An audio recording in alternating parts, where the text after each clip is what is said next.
Bueno, para todo lo demás, todos los problemas, vamos a verlos como una bendición, no por ser problemas, obviamente, que no son de agrado, sino porque hay una razón más o razones de más para pedir a nuestro Elohim el día de la redención que apresure, ¿no? Que adelante ese tiempo de la que estamos esperando todos para que Él actúe a fin de redimirnos de aquí de entre las naciones para poder retornar a nuestra tierra y todo el proceso de toda la salud de la restauración que necesitamos pues pueda tener el contexto idóneo para que el cuerpo regenere todas sus partes dañadas a lo largo de tanto tiempo por el pecado, por la herencia, por lo que hemos hereditado, por todo, ¿no? Heredado, heredado. Vale, es una razón para aprovechar y orar a Elohim a por ese día, a que volvamos a casa. Bueno, me alegro que estén aquí todos presentes en esta ocasión, más que en otras ocasiones. Así podemos iniciar el estudio. Ya no nos demoramos más, dejamos 15 minutos más desde la hora fija. Hay 15, pues iniciamos el estudio independiente. Quien entrará después, quien no, pues tendrá siempre el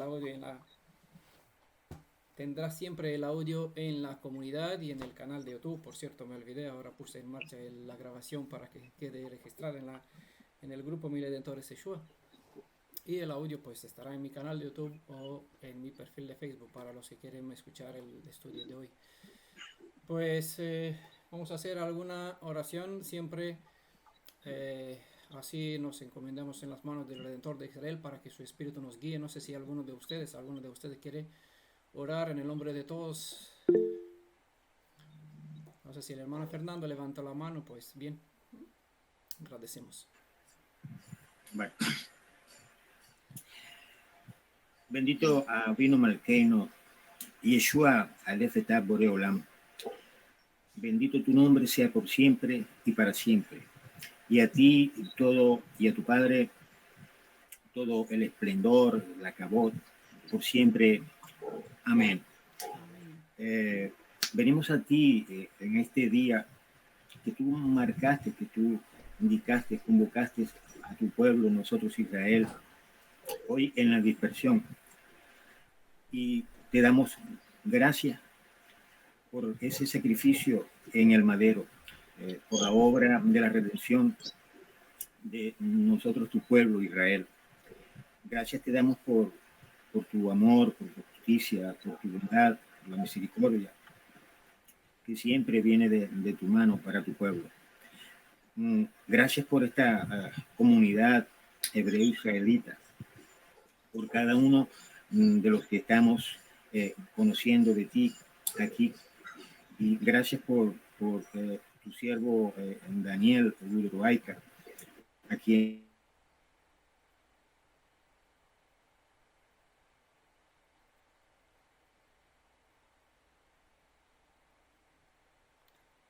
tu espíritu, tu Ruach, y pone voz a tus instrucciones y enseñanzas y las comparte con nosotros para el crecimiento de cada uno como miembro de tu cuerpo.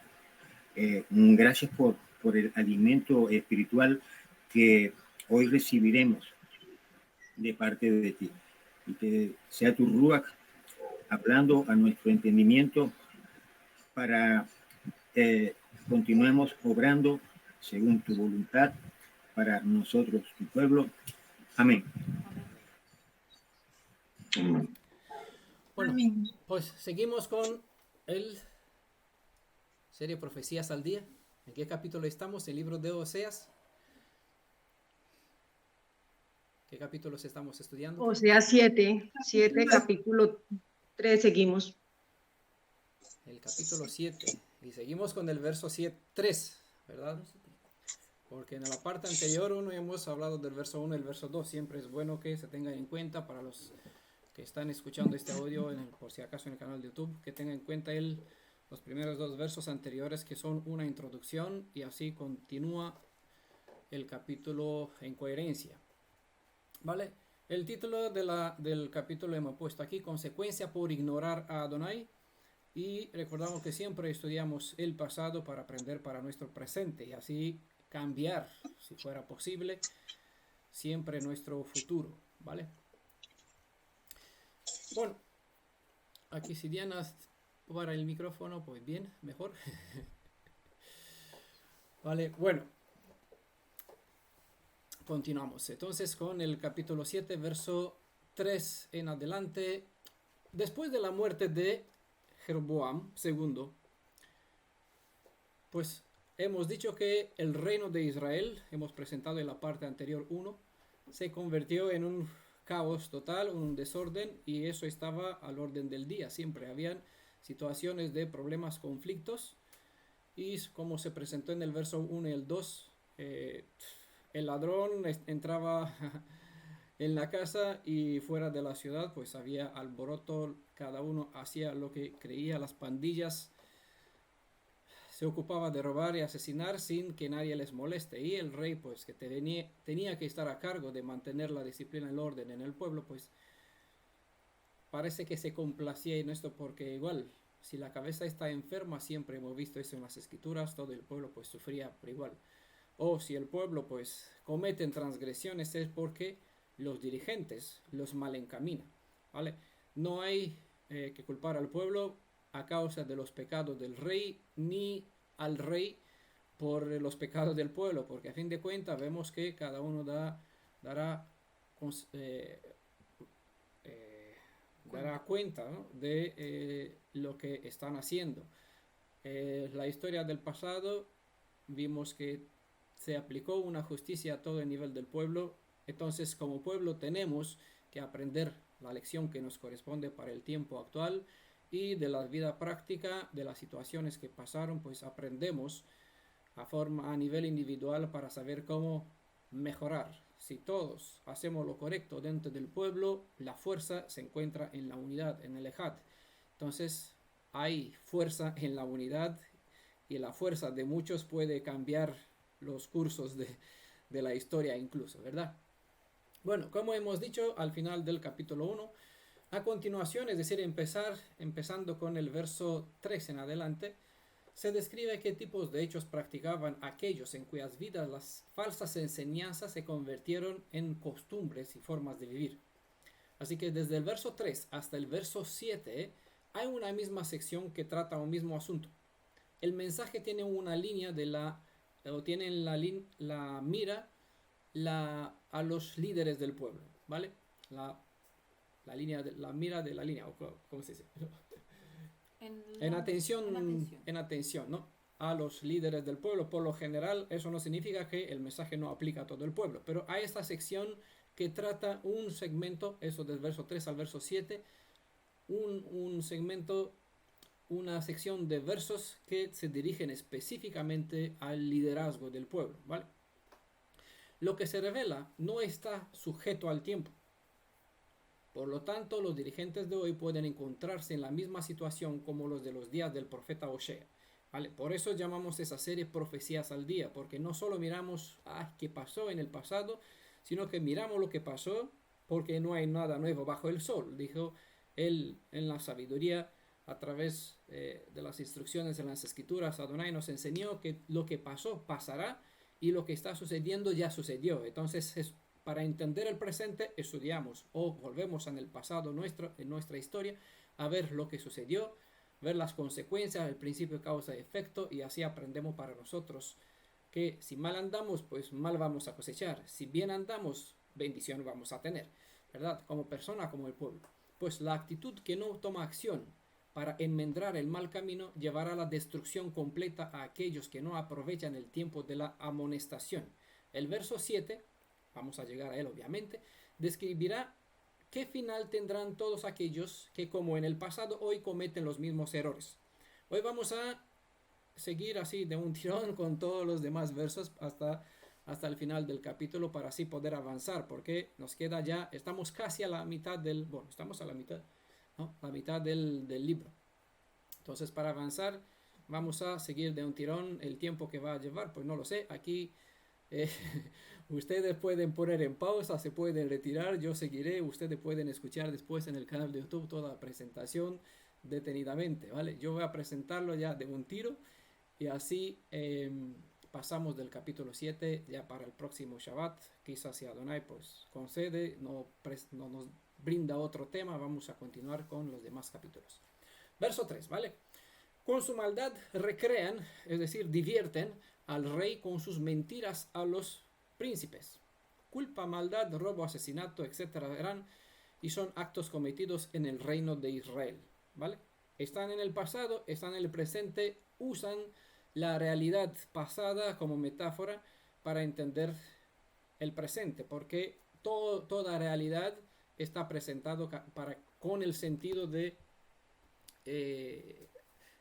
tomar la parte literal de la historia, y en esta parte literal Adonai nos quiere enseñar que hay una realidad espiritual. Entonces vemos la parte literal con el propósito de entender la parte espiritual, porque en ese sentido espiritual han vivido ellos y nosotros, ¿vale? Y vivimos todavía nosotros. Shaul en Romanos capítulo 1, verso 18 al 32, ustedes pueden leerlo, describió cuál es la actitud de la gente que, a pesar de que tienen conocimiento de que el Creador les dio normas y conductas, es decir, este es Mishpat, ¿vale? Formas de cómo deben proceder en la Torah, y a pesar de que ya saben que una conducta adversa a la Torah es desagradable ante los ojos del Creador, pues siguen en caminos adversos, y peor, están encontrando gozo con y en aquellos que andan igual de mal que ellos. Ojo, ellos no se ven mal, ¿vale? Sino que se ven que están bien en sus propios ojos, ¿vale? Así que hay que mirar un poquito y desde la perspectiva de esas personas, aunque nosotros vemos que ellos andan mal porque conocemos los principios de la Torah y sabemos cómo es andar correctamente, desde la perspectiva de ellos no se ven mal. Entonces, antes de mandarle o hablar con ciertas personas, siempre tenemos que tener en cuenta qué es lo que ellos piensan, porque cómo es que ellos se ven mal, o cómo que ellos no se ven mal, ellos se ven bien, ¿no? Entonces eso es lo que las escrituras nos enseñan, no solo a hacer teoría, sino también capacidad de discernimiento, psicología, bastante nos enseña en cómo conocer el carácter, el ser humano, el pensamiento, el interior de una persona, aunque parece que las escrituras solo es un libro que muchos le llaman el Antiguo Testamento. Bueno, nosotros no tenemos un antiguo, nosotros tenemos una escritura que es el fundamento sobre el cual se edifica toda la estructura de nuestra nación, toda la enseñanza, lo que somos. Incluso aquí está todo el material de enseñanza psicológica que una persona necesita para así poder adquirir un conocimiento que iguala a la mejor academia de psicología que hay por el mundo, porque aquí nos enseña de forma práctica, no solo nos hace teoría, sino que además en la comunidad tenemos ejemplos que Adonai nos brinde para poder ver en realidad la teoría como se vive y así poder conocer de primera mano. Por aquí tuvimos bastante experiencia y hemos aprovechado todas esas situaciones para poder mostrar o indicar cómo Adonai nos guía para juntar la teoría con la práctica y verlo de forma concreta cómo se dan estos casos. Porque bueno, por una parte es bueno leer el pasado, pero cuando nosotros tenemos la ocasión de practicar o traer el pasado en el presente y ver esta realidad no en el pasado, sino ahora, la misma situación, nuestra capacidad de adiestramiento, de enseñanza es mucho más efectiva, se fija más, se ancla más, ¿vale? Pues siempre hay que tener en cuenta que la visión de las personas, que aunque nosotros sabemos que andan mal, ellos no se ven mal, ¿vale? Ellos no se ven mal en sus propios ojos.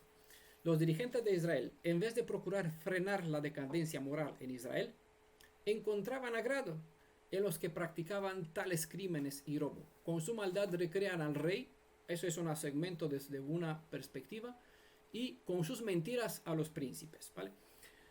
Delante de los dirigentes habían personas que procuraban frenar, que procuraban que se dirigían hacia el rey de Israel y hacia los demás líderes en Israel con palabras bonitas, adulándoles, mientras sus almas planeaban en su contra con la intención de matarlos y robarles la autoridad y por lo tanto el trono. En el verso 3 se describe la actitud de aquellos que tras ganar la confianza del rey se acercaban para matarle con el fin de coronarse en su lugar. ¿Vale? Esa es la historia. ¿Vale? Quizás cuesta ver en el presente la misma mala actitud de nuestros antepasados, en los que viven en nuestro presente. Una escritora había por el año 1820-1993 en España vivía una escritora que se llamaba Concepción Arenal. Ella dijo: el error es un arma que acaba siempre por dispararse contra el que la emplea. ¿Qué quiere decir este dicho en este contexto? Pues veamos. El verso destaca dos posiciones. Este verso 3. La visión desde la perspectiva de los líderes y la visión desde la perspectiva de los que siguen o están bajo la autoridad de estos líderes, ¿vale? Aquellos que en este caso recrean al rey, ¿vale? ¿Cómo recibía el rey a las acciones de estas personas? Se divertía. Y la actitud o los pensamientos o la visión desde la perspectiva de los que recreaban al rey, cuál era el fin detrás el propósito detrás de esta forma que sería graciosa, que el rey la veía como forma de diversión. ¿Vale? Entonces, cuando los dirigentes pierden de vista el blanco de la Torá, recuerdan que la Torá fue entregada a las manos de los sacerdotes, y una copia estaba en la Torá. Todavía no había el rey en Israel, ¿vale? Eso llegó en los días de Samuel, pero Adonai desde los días de Moisés dijo: una copia la tiene que tener el rey, ¿vale? Todavía no había rey en Israel, ¿vale? Pero Adonai ya sabía lo que iba a pasar, entonces dejó la instrucción: los sacerdotes y el rey tienen que tener en su mano la Torá. ¿Por qué? Para que sepan bien guiarse, y así, porque ellos están puestos delante del pueblo, sepan enderezar, encaminar, hacer que el pueblo ande bien, ¿vale? Entonces, claro, si la cabeza falla en su propósito porque no hace caso a la Torá, todos los demás irán a caída para abajo sin remedio alguno, porque no hay quien les enseñe. Por algo entregó, por alguna razón, Adonai dispuso este medio, y tanto la responsabilidad se le requiere tanto de la mano de los dirigentes. Entonces, cuando los dirigentes de Israel pierden de vista el blanco de la Torá, aunque puede que ni siquiera encontraron este blanco, cabe esta posibilidad, y por lo tanto andarán adversos a la Torá, se viene normal a que permitan que el mal se desarrolle dentro del pueblo sin siquiera saber que hay un mal creciendo, ¿vale? ¿Se entiende? Ahora, cuando uno pierde de vista la santidad del Creador, el honor hacia el propósito de la redención y de la restauración del hombre perfecto en santidad, el honrar los principios de la Torá mediante los hechos y los pensamientos, etc., ya no tiene capacidad de diferenciar el bien del mal. Al ver el mal bien y el bien mal, se verá normal a que uno practique el mal, ya que el mal que otro practica será visto como virtud, y de aquí que se aprobará como tal. El ciego, se puede decir que un ciego no puede guiar a otro ciego porque ambos caerán. Sí, debería ser lo correcto. La realidad muestra que los ciegos son guías de ciegos, lo dijo Yeshua desde sus días, y lo vemos aquí. Por eso estudiamos el Tanaj, que los dirigentes que fallan del blanco de la Torah, es decir, se queda sin visión, sin vista, son guías para los demás del pueblo que los siguen en sus actos, ¿vale? Entonces van rumbo a la desgracia, como sucedió en la historia de nuestro pasado, ¿vale? Entonces, por eso le decía antes que hay que tener en cuenta la visión de los demás, que nosotros, aunque sabemos que ellos andan mal, que ellos no saben que andan mal y por lo tanto creen que andan bien. Bueno, hay que entenderlos desde la visión de ellos y saber por qué ellos llegaron a ver el mal bien y el bien mal, y así no ver que están fallando el blanco de la Torah, ¿vale? Por ejemplo, si una persona que se nombra roej o morej, es decir, pastor o maestro de la fe, obviamente, ¿no?, cree e invoca un nombre falso para llamar o invocar, así nombrar al Elohim de Israel, pues obviamente encontrará alegría en todos aquellos que hablan conforme a lo que él profesa. Si él cree que el nombre del Elohim de Israel es Jehová, por ejemplo, ¿no? Entonces todos los que hablarán de Yahweh, digamos, que este es más conocido, las ediciones dicha Kadosh israelita mesiánica, está el nombre puesto aquí Yahweh. Entonces, como está en el doctor Javier Palacio, que todo es conocido como el líder del movimiento Gozo y Paz, obviamente todos los seguidores de Gozo y Paz usarán e invocarán el nombre Yahweh. Y por lo tanto la gente y Javier Palacio pues igual encontrará agrado, encontrará un frente común con las personas que usará el mismo nombre, ¿vale? Y hay muchos que usan un nombre equivocado. Eso es un ejemplo, ¿no? Si él va mal, pues los demás andarán mal. Si él verá a otras personas que andan como él, dirá, qué bien y será feliz, ¿vale? Eso es la perspectiva de él. Otro ejemplo, si un líder mesiánico cree en el encendido de las velas al iniciar el Shabbat, pues encontrará gozo y aprobará a todas las hermanas, incluso esto es para los hermanos también, que practicará lo mismo, enseñando a sus hijos cómo llamar a la luz hacia sí misma, ¿sabe? Conocen el ritual que hacen las mujeres, muchas judías, y bueno, todas las judías, y las mesiánicas que siguen, sin razonar las normas, hacia las normas de la Torá, la práctica del judaísmo. Enciende la vela y está haciendo como atraer hacia luz sobre sí mismo, y con esto pues hace una repetición, este procedimiento de 3 veces, y obviamente enseñará a sus hijos. Como parte del ritual es bonito dentro de la religiosidad. No es un mandato de la Torah, es una práctica encontrada incluso en muchas tribus de indios, ¿vale? Lo que había antes, incluso practicaban lo mismo. Para invocar los espíritus. Para invocar, bueno, a ellos sus espíritus. Aquí dentro del judaísmo rabínico le dieron su sentido espiritual para invocar la luz sobre uno mismo. Bueno, no es una enseñanza, no es un mandato de la Torah. No tiene, solo tiene una forma de religiosidad. Entonces, para los que practican eso, verán bien a los que practican lo mismo. Eso es como, en este caso, con su maldad recrean, porque una persona que practica lo mismo encuentra divertido, encuentra gracioso, aprobará el mal que otros practican, pero no lo verá como mal, lo verá como bien. Entonces se disfrutará, encontrará gozo en esas prácticas, aunque desde nuestra perspectiva, al conocer y seguir los principios de la Torá, podemos decir es una mala práctica, pero para ellos, que ya han perdido el blanco, verán esta práctica como buenas, encontrará agrado en los que practican lo mismo, ¿vale? Espero que se haya entendido la idea esta. Y en el segundo caso, los que reconfortan a su líder mientras maquinan en su contra, ¿vale? Hemos dicho que hay dos, se presentan en esos versos dos perspectivas. Una, la del rey, que se goza con los que practican lo mismo que ellos. Y el segundo caso, de la gente que son súbditos del rey, pero tienen una apariencia delante del rey, pero dentro de sus corazones, no de lo que expresan delante del rey, maquinan pensamientos inicuos, ¿vale? El texto se refiere a la gente hipócrita que mientras te hablan de amor y paz, ¿vale? Por ejemplo, te escriben o te hablan, Shalom, querido hermano, te amo en el amor del Mashiach, por ejemplo, ¿no?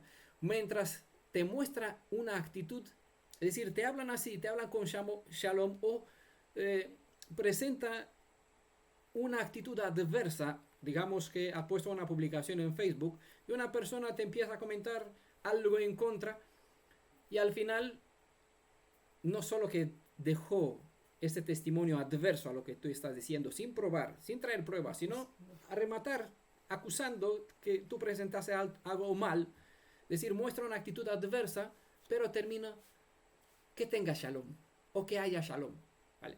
Conocen, no sé si a mí se me ocurrió muchas veces, no supongo que a ustedes también. Es una actitud específica de cierto grupo de personas, que por eso aprendamos. Bueno, la hermanita Paula ha levantado la mano, no sé si fue por error.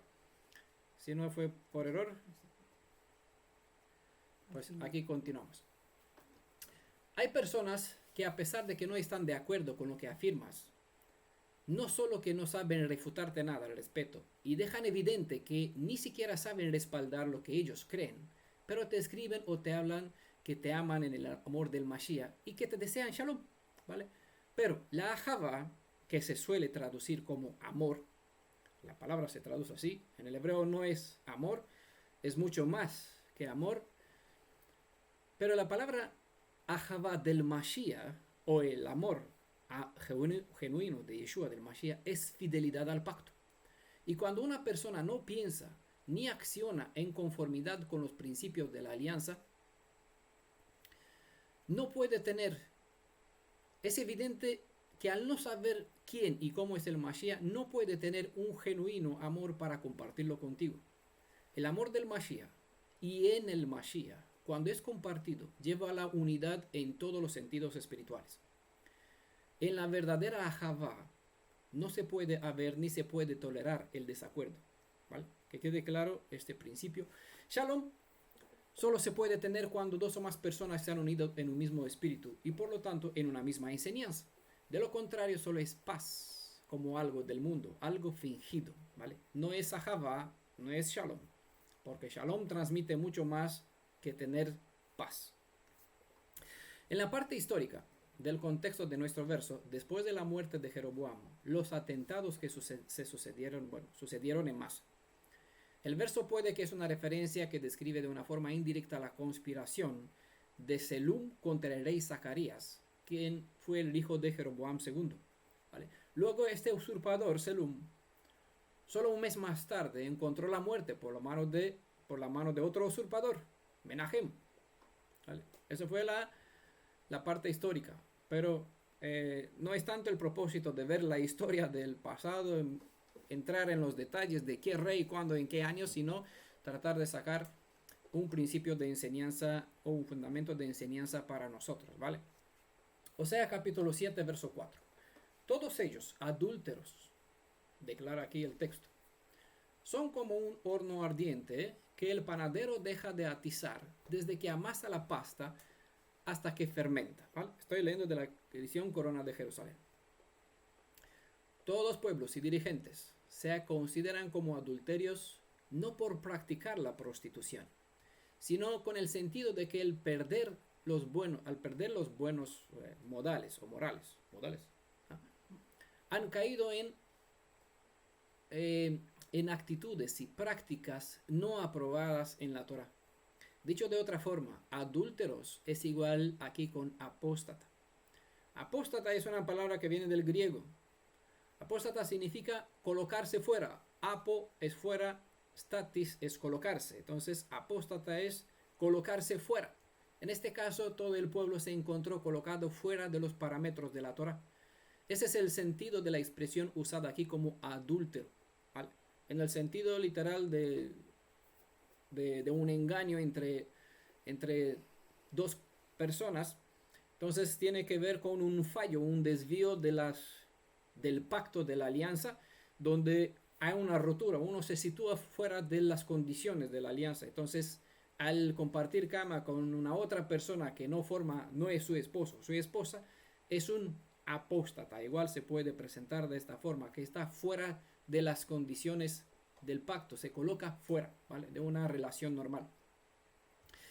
Que la masa del pueblo está corrompida, pues se compara a los conspiradores con los horneros, ¿vale? ¿Qué hacen estos? Pues encienden el horno mientras esperan el momento que la masa que han preparado fermenta, ¿vale? No hacen la masa y después se enciende el horno, porque necesita el horno caliente para que cuando la masa está crecida ya pueda meter el pan. Entonces lo hacen en paralelo. Mientras enciende el fuego para que así haga su tarea y caliente el horno, prepara la masa. Mientras se calienta el horno, aquí la masa se hincha, ¿vale? Es normal, ¿verdad? Por eso son ilustraciones de la vida práctica para aquel momento. Hoy no preparamos pan, la mayoría no preparamos, vamos a comprarlo, ¿vale? Y cuando nosotros por ley tenemos que preparar el pan, pues lo hacemos sin hametz. Entonces preparamos pan sin levadura, no tenemos Shalom, hermanito José. No experimentamos el crecimiento de la masa en este contexto. Por lo general vamos a comprarlo ya de una panadería. Ellos sí que saben cómo, es decir, entiende este principio. Pero bueno, nosotros estamos aquí llamados para aprender de la naturaleza, de la historia, de la vida práctica de nuestro pueblo, a menos de teoría. Algún día pues vamos a practicarlo y los que no han practicado pues deberían experimentar y entender mejor el proceso de cómo se hace el pan. Entonces cuando ven el procedimiento en cuanto a calentar el fuego, preparar, amasar la masa, dejar que fermente, reposar mientras tanto, ver cómo el horno se calienta, puede entender un poquito el sentimiento que se trata de expresar aquí, de cómo está dentro de cómo se presenta la situación dentro de los corazones de gente que fingen, ¿vale? Tener amor, interés verdadero para divertirse con los demás, con el rey en este caso, ¿vale? Esta metáfora, la de las leñas que arde dentro de un horno, la usó Shaul para describir el deseo interior de una persona soltera que arde en deseos de tener una pareja con quien compartir sus sentimientos internos, ¿vale? Voy a dejar aquí 1 Corintios capítulo 7, verso 9, donde se hace esta comparación. Muchas le aplica aquí al infierno, al fuego eterno que lo consume a uno si piensa en tener una pareja y claro, se gasta de por dentro espabilándose de cómo tenerla, ¿vale? 1 Corintios 7, 9, entiendan esta palabra de Shaul en la luz de esta expresión que está aquí esta referencia que está aquí en el libro de Osea. Bueno, capítulo 7, verso 5. En el día de nuestro rey, los príncipes se enferman por el ardor del vino. Y aquí él tiende la mano a cocarreros, que son escarnecedores. Bueno, cocarreros aparece en la edición Corona de Jerusalén, que leo escarnecedores, creo que está la traducción en Reina Valera. El día de nuestro rey igualmente debe ser una referencia a algún, no sé, no quiere decir que aquí se celebró el cumpleaños, ¿vale? Sino que debe ser una referencia a alguna festividad, a una ocasión, a un banquete ofrecido por el rey para los líderes de su tiempo. Era algo común, no siempre, no se hacía banquetes. Solo hay 3 casos de cumpleaños en las escrituras, 3 si no me equivoco. Los 3 no son hebreos, es decir, se habla sobre gente gentil, ¿vale? Que no son hebreos, como era Herodes. Herodes no era judío, quería ser aceptado como tal, hemos visto, pero en realidad era un descendiente de la casa de Esaú, un edomita o un idumeo. Entonces, estas personas aprovecharon esta situación, este banquete, mientras aludían, ¿no? Le hablaban bien al rey, a los líderes que estaban presentes aquí, maquinaban cómo dar un golpe de estado, asesinando así a sus anfitriones, mientras estos estaban aturdidos o envenenados por la bebida, ¿vale? Los príncipes enferman, puede tener el sentido de envenenados, no porque le pusieron algo de veneno, sino porque el alcohol ya cuando se pasa cierta medida envenena la razón, envenena el cuerpo, pierde el sentido común, se presenta como un veneno. Los príncipes, está en el hebreo la palabra aquí, sarim, los príncipes enferman por el ardor del vino, y la expresión quiere decir que los príncipes, en referencia a los oficiales, los dirigentes del pueblo, vigilantes o los valientes incluso, son aturdidos por el vino, de modo que son incapaces para estar atentos en defender a su rey y para poder impedir una eventual trama en su contra. La obligación de los centinelas es estar atentos, velando siempre, aun si se trata de un banquete. El vino ha de ser bebido, pero que el vino no beba las facultades de discernimiento. Aun cuando se trata de un vino espiritual, una enseñanza, la que sea, no importa la que sea. Un príncipe, un dirigente, un oficial del pueblo, un líder, uno que es cabeza, debe mantenerse sujeto al poder del espíritu del Elohim viviente, a fin de no permitir que el poder del alcohol, ponemos aquí entre comillas, el poder del alcohol confunda la capacidad de discernimiento entre lo santo y lo profano. La mejor cosa que debe mantenerse a buen equilibrio, porque uno puede estar, mejor dicho, la mejor cosa o la mejor bebida, el mejor vino, la mejor enseñanza, ¿vale? O la cosa que sea, debe mantenerse a buen equilibrio. porque uno, hasta con la mejor enseñanza, puede vanagloriarse con la verdad, con la emet. De modo que se puede enorgullecer con el conocimiento que tiene y así convertirse en lo que Shaul presentaba en 1 Corintios capítulo 13 verso 1 como un símbolo, un instrumento que en lugar de producir música agradable al oído, solo produce un ruido. Es decir, pierde la capacidad de compartir una enseñanza justa. Adultera, pervierte por el orgullo que siembra aquí dentro de la buena enseñanza. Por eso estuvimos estudiando sobre el no poner un yugo, dos animales a un yugo desigual, ¿vale? Cada cosa con su tarea. El que quiere beber, como decía a los sacerdotes, que no entren. Es decir, si beben, que no entren en lugar sagrado, ¿vale? Pero no hay ningún problema, el alcohol no está prohibido, solo que no borracho te presentas como instructor y enseñas al pueblo, porque no sabes que el alcohol puede neutralizar la capacidad de discernimiento y puedes enseñar algo sin querer, sin darte cuenta, porque es así, cuando se aturde la razón, pues uno puede perder de vista la capacidad de enseñar bien, discernir entre bien y el mal. Puede enseñar algo malo sin darse cuenta. Vale. 1 Corintios 13, verso 1, ¿vale? He visto aquí a Paula buscando. Bien. También hay un vino mezclado que es la suma de ciertas enseñanzas que contiene tanta mentira como verdad. De modo que aquellos que beben de esta copa babilónica, Babel significa confusión. Bueno, los que beben de este vino mezclado pierden la sensibilidad en diferenciar entre lo que es emet, lo que es verdad, lo que es met, es decir, mentira, muerte. De modo que llamarán algo malo como si fuera bueno, y algo bueno lo llamarán malo. Por ejemplo, hay gente que a pesar de que está claramente escrito que solo hay un único nombre en cual el ser humano puede tener la redención, como está escrito en el libro de Hechos, capítulo 4, verso 12, y que solo aquellos que invocan este nombre se salvarán, según se presenta en Joel, capítulo 2, verso 32. ¿Por qué? Porque Adonai se presenta con muchos nombres. Cada uno describe un cierto propósito, una cierta realidad, pero en cuanto a salvación, redención, socorro, auxilio, solo hay un nombre, ¿vale? No puedo decir que el que provee, Jireh, me dé, sea mi escudo, ni sí. Porque cada nombre está situado dentro de un contexto, expresa cierta necesidad. En cuanto a la salvación, solo hay un nombre que yo puedo invocar, un nombre en cual existe, o un nombre en cual existe el poder de la salvación. Este Yod Shin Vav Ain, Yeshua. Y por eso el Malach dijo, le llamarás Yeshua, porque él salvará a su pueblo, ¿vale? No le llamarás Yeshua, él salva, porque él será el Magen, el escudo, la bandera de su pueblo.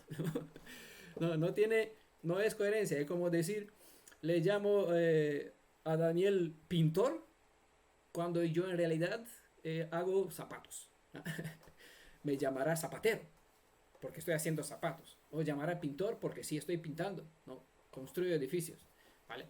Ese es el sentido de la razón de los nombres hebreos. Entonces, esas personas que, aunque a estas citas bastante claras, como Hechos capítulo 4, verso 12, Joel capítulo 2, verso 32, aún así afirman enseñando que no importa qué nombre o títulos invocas, ya que el Creador mira tu alma, no tus palabras.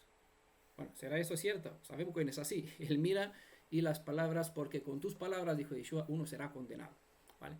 O se salvará.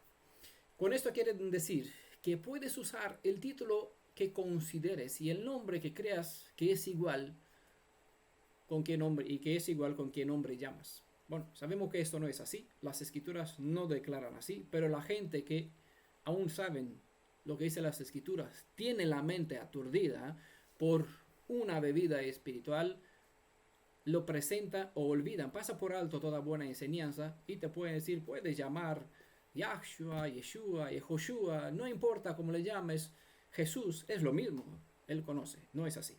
Las escrituras dejan bien claro, solo hay un nombre, ¿vale? Entonces, yo tengo que conocer bien este único nombre, porque si voy a presentar otro, voy a fallar. Es como si le presento mi número de teléfono para así tener una cierta amistad, pero en lugar de decir 323, como termina mi número, le voy a decir 324, ¿vale? Formarán el número, marcarán aquí, buscarán en WhatsApp, pero no conectarán conmigo. Darán con otra persona, fallarán el blanco, ¿vale? Quizás este le dará otra enseñanza, le confundirá conmigo. Le podrán llamar Daniel, ¿vale? Pero no le transmitirá lo mismo. Y no tendrán el mismo, misma conexión como conmigo. Bueno. Muchos ponen más precio sobre el sentimentalismo que tienen hacia los que profesan una fe cómoda que sobre las enseñanzas directas de las escrituras. Creerán lo fácil antes que elegir estudiar y saber que está bien invocar y que no. Bueno, dice el texto, tiende la mano a los escarnecedores. Eso es el gesto de los borrachos que hacen al levantar, sostener una copa, esa es agua. Y al beber a la salud de uno del otro, ¿vale? Ya saben. Cuando uno se encuentra bajo el efecto de un vino mezclado, dará su amén a una burla por dejarse llevado por el espíritu de la gracia. Y sin razonar si es una broma graciosa o una indirecta despectiva sobre alguna buena enseñanza. Eso es llamar bien al mal, sin saberse, porque el vino mezclado aturdece la capacidad de discernimiento. En Proverbios 20 es lo que hace una falsa enseñanza. En Proverbios 20 está escrito, es de tontos emborracharse, porque se pierde el control y se aprovecha y se provoca mucho alboroto. Dice, bueno, todo el capítulo 20, eso es solo un verso, todo el capítulo 20 habla de lo mismo. Yo le cité aquí un verso, no le puse la cita, para que así tengan en cuenta la instrucción en todo el capítulo, ¿vale? Es de tontos emborracharse, no significa que no puedes beber, ¿vale? Pero no mezcles las cosas de Elohim si quieres beber, ¿vale? Quédate aparte. Porque se pierde el control y se provoca mucho alboroto. Está hablando en el Tanaj igual de situaciones donde los sacerdotes estaban por el alcohol, estaban dando volteretas, haciendo tumbas. Parecen gente de circo. ¿Vale? A pesar de que el vino está permitido para el gozo del corazón, como está escrito en Salmo 104, verso 15, esto no debe permitirse una vez que se nota la sensación de la pérdida de facultades. ¿Vale? Todo tiene su límite de lo que nos enseñan las escrituras. Mantener el control. Verso 6. Cuando acechan, su corazón es como un horno en sus intrigas. Toda la noche duerme el panadero y a la mañana él quema con fuego lameante. ¿A que han leído estos versos de este capítulo y han dicho, ¿qué quiere decir? Que no entiendo nada. Y han pasado por alto leyendo el verso siguiente porque, bueno, a saber qué cosas dicen por aquí.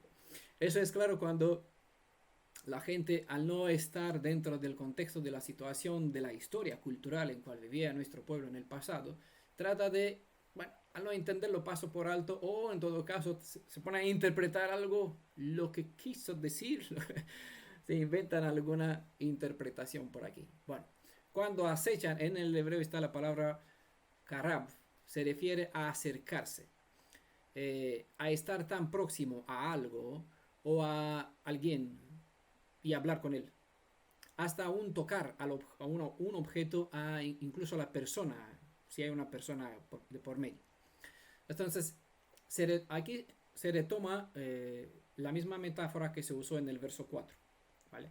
Como un horno, su corazón arde en intriga. Toda la noche su cólera queda latente y a la mañana se enciende en llamas, ¿vale? El panadero enciende el horno y cuando está la brasa hecha, pues ¿qué hace? Tapa el horno para que éste se calienta a una misma temperatura. Así que aprovecha la noche para que esto, mientras descansa, ¿vale? El horno se calienta y la masa crece, ¿vale?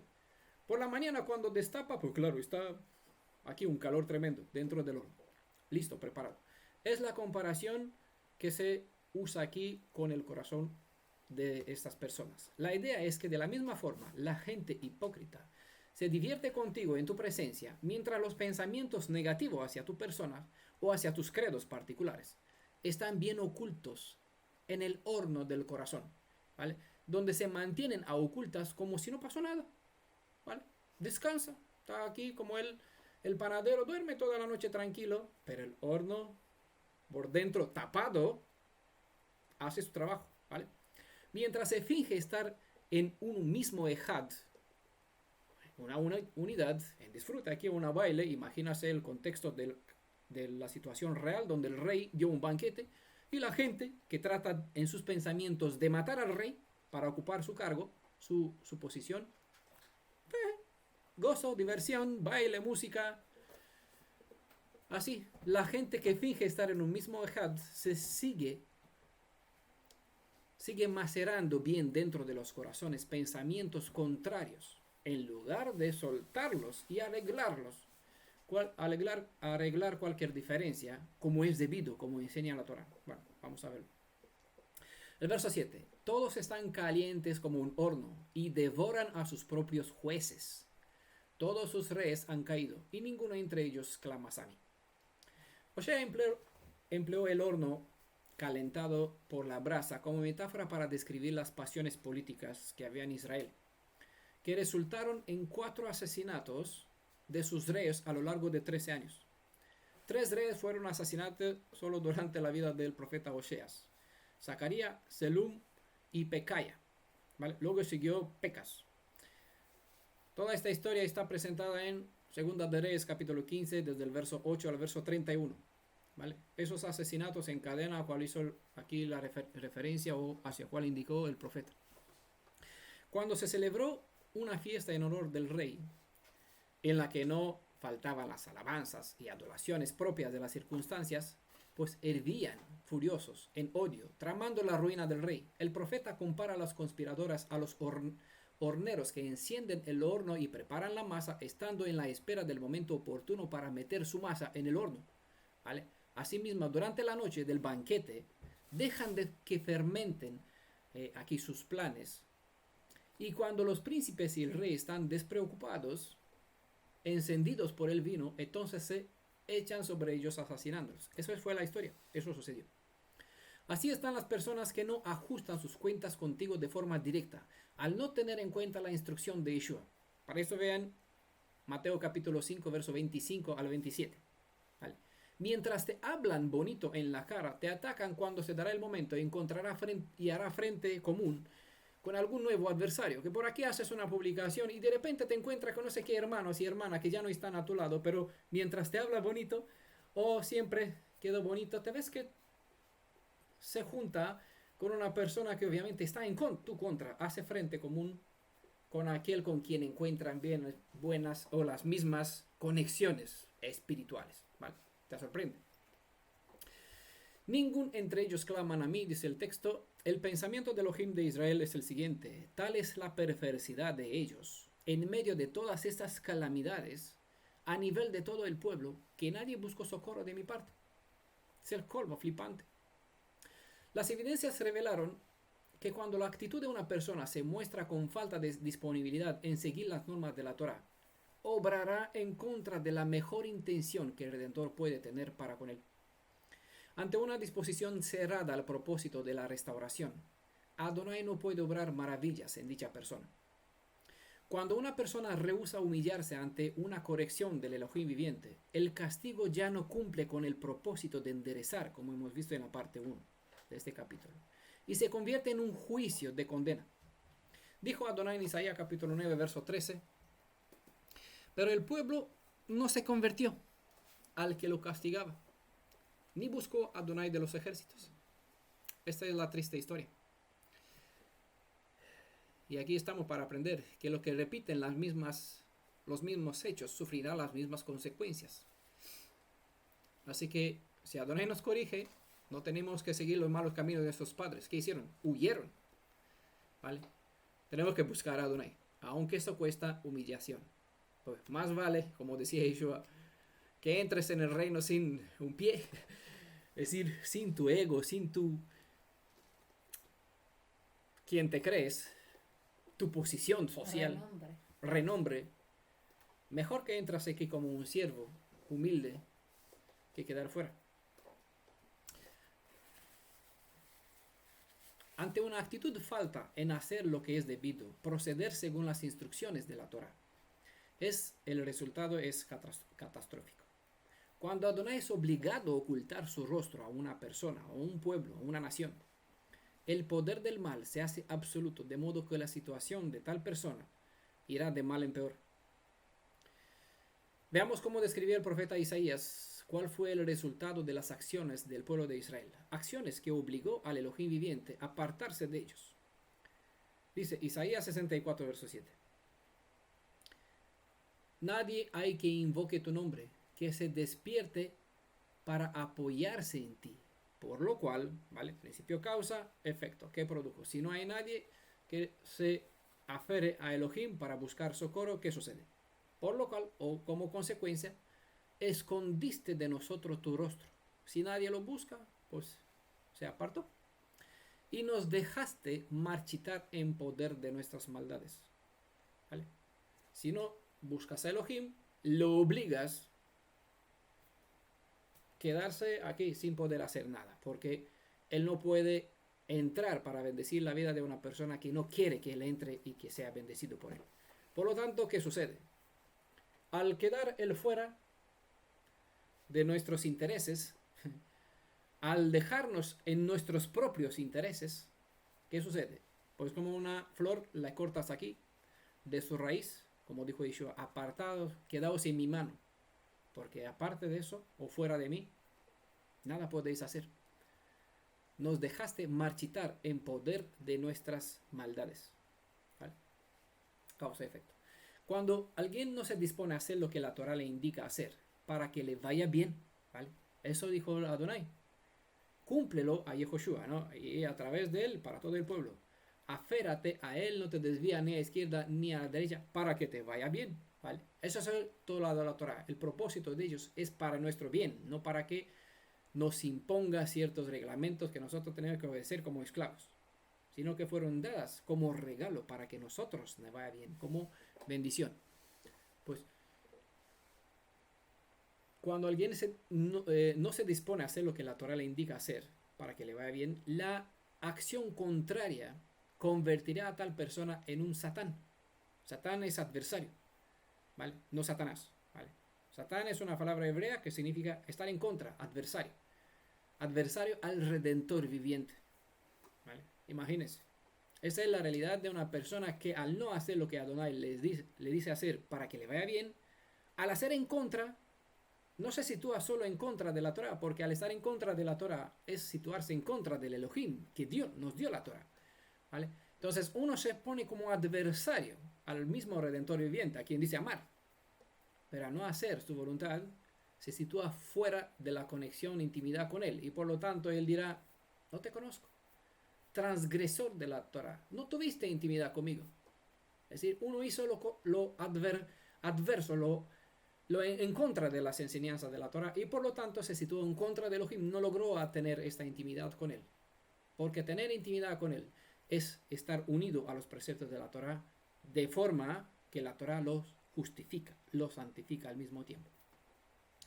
Tal actitud adversa obligará al Creador a quitarse del medio, aunque esta acción de parte del Creador, cuando Él tiene que ocultar su cara o quitarse del medio, dejará a la persona desprotegida ante la fuerza o cualquier fuerza del mal. La gente que no obedece a las instrucciones de la Torah no razona en la profundidad de estas realidades y por lo tanto de repente o lentamente se ven acorralados por enfermedades, padecimientos, toda clase de sufrimiento, decepciones matrimoniales, sociales, familiares en sus negocios, y el mundo se les desmorona ante sus ojos. Ante todo eso, no se detienen para pensar en qué han fallado el blanco por llegar a este estado, sino que al sentirse bien víctimas, cuestionan al Creador de por qué no los proteja, no los sana, no los bendiga con prosperidad, etcétera, como está escrito.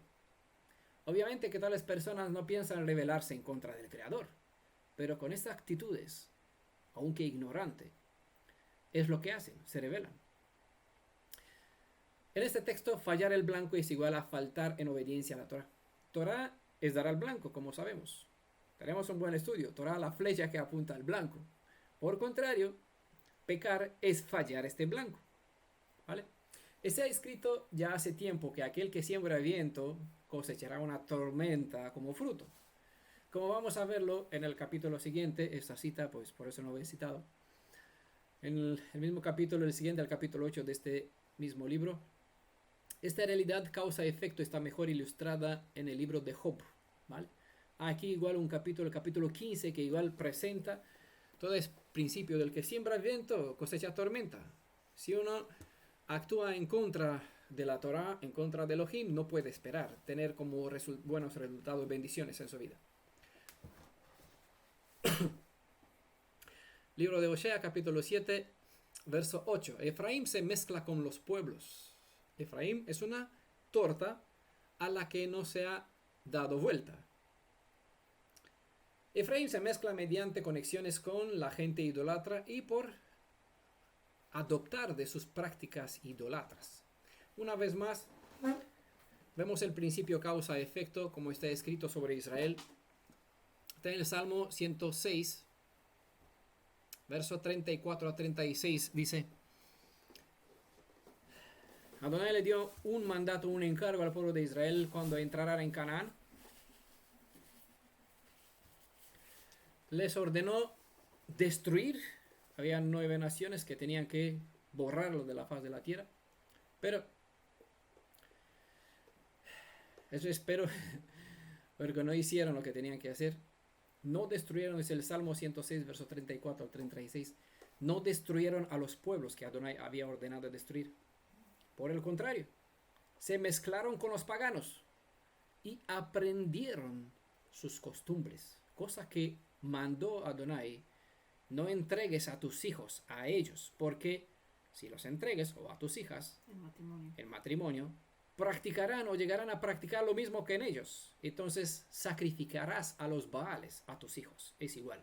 Entonces los padres se hicieron culpables al entregar a sus hijos en fornicación a un culto ajeno, y los hijos o las hijas llegaron a venerar deidades ajenas, haciéndose ellos culpables, y los padres que les entregaron en matrimonio también.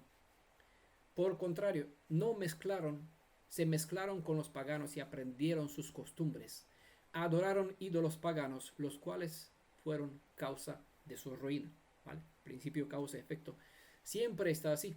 Si uno no hace lo correcto, obviamente actúa en contra de Elohim. Al actuar en contra de Elohim, obligas a Elohim al quedarse fuera del cuadro donde hay protección para ti. Al situarlo fuera, él quedas desprotegido. ¿Qué sucederá? Uno caerá por el peso de lo que es.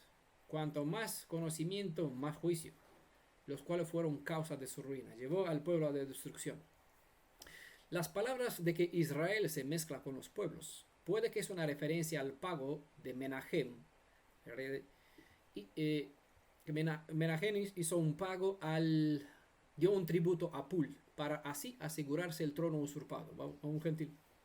También puede ser una alusión a la alianza que hizo Peca con Resín de Siria. Hemos visto en la parte anterior. Bueno, hay otras más conexiones donde Israel, tanto el reino del norte como el reino del sur, hemos visto que contrató alianza con los pueblos ajenos para que así les defienda del otro reino, del norte o del sur, o también para que luche uno en contra de su propio hermano. Torta no volteada, es decir, una torta quemada por una parte, se pone aquí, y cruda por la otra, o sea, es inservible. Así se acostumbraba tanto en antigüedad. Sobre algo caliente se ponía la torta, se cocía y a 10 minutos se daba la vuelta, y así hasta que se hacía bien, ¿vale? En este caso se dejó sobre Israel como una torta que le dejas aquí sobre una parte caliente. Aquí se está quemando, pero aquí también queda cruda. No puede comerla, no vale. La cruda porque no es bueno comer la cruda, y la tostada porque es amarga ya. Harina tostada quemada es veneno para el cuerpo. Bueno, verso 9. Extranjeros devoran su fuerza y él no lo sabe. Y las canas blanquean en él y él no lo sabe. Hebraísmo. Una expresión que quiere decir que se le acabó el tiempo. Envejeció. Desfalleció prematuramente. En lugar de tener una vida larga, el tiempo del reinado se acercaba a su fin. Como le llega el fin de los días a una persona mayor. El rey de Israel y a su reinado le llegó, lo que quiere decir esa expresión, que al rey de Israel y a su reinado le llegó el tiempo final antes de lo previsto, debido a que otros le socavaron el poder. Socavaron, ¿vale? Socavaron. Socavaron. La metáfora usa la actitud de una persona que se despierta de repente a que está avanzada en edad, pero en lugar de asumir la realidad, trata de mentirse a sí mismo, procurando vivir una vida como si fuera un joven. Esa era la actitud del pobre. Entonces es la actitud de muchas personas que no aceptan la realidad. Entonces se ve que tiene 70 años y empieza a hacer lifting, o cómo se dice, que se ponen aquí para Botox, o para que él usa otra vez, busca la fuente de la juventud, se viste con ropa como un joven de 20 años. Tú lo ves de atrás y dices, wow, qué persona guapa. Cuando a mí la cara ves una vieja y se te asusta, pero ¿qué pasa? Entonces, bueno, por aquí escuchas muchas palabras porque la gente trata de... la gente que no acepta la realidad de su edad, eso es vivir en una mentira de forma voluntaria.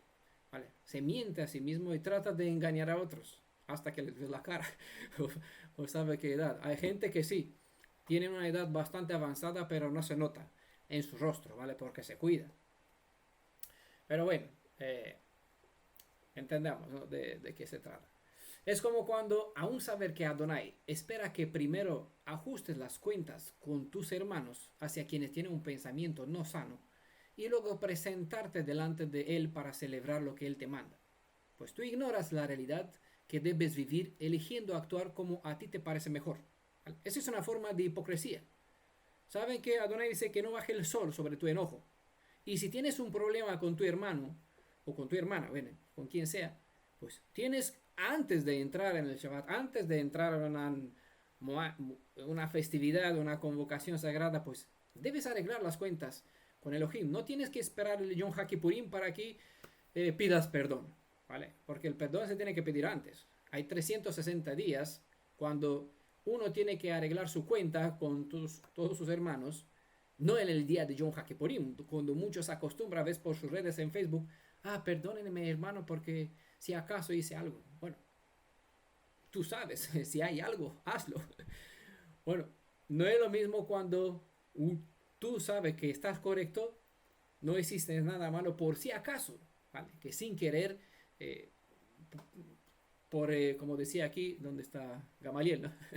A falta de saber expresarse, porque cada cultura puede tener palabras que pueden ser mal entendidas en otra cultura, pues uno se preocupa, pero bueno, uno puede errar sin querer, sin intención, sin una acción directa. Entonces se entiende que eso sí es perdonable, ¿vale? Porque Yom HaKippurim es el día de perdón por los pecados de ignorancia, ¿vale? Eso que debería saber, pero aún así, bueno, espero que a nadie ofendido, ¿no? Con alguna palabra indebida, porque ya sabe, no es mi intención, no fue. Pero bueno, me disculpo si ese fuera el caso, hoy o cuando sea, ¿vale? No por nada, siempre en todos los PDFs aquí pongo, si no estás de acuerdo con algo, he dicho algo indebido, pues dígamelo para que lo sepa, ¿vale? Porque no me quiero hacer culpable sin saberlo. Aunque con buena intención uno puede fallar, por eso estamos sujetos a ese principio. En la suma de los consejeros, al guiarse uno en la luz de la suma de las palabras de Elohim, que otros también pueden verlo desde otro ángulo, uno endereza o andará bien. Entonces,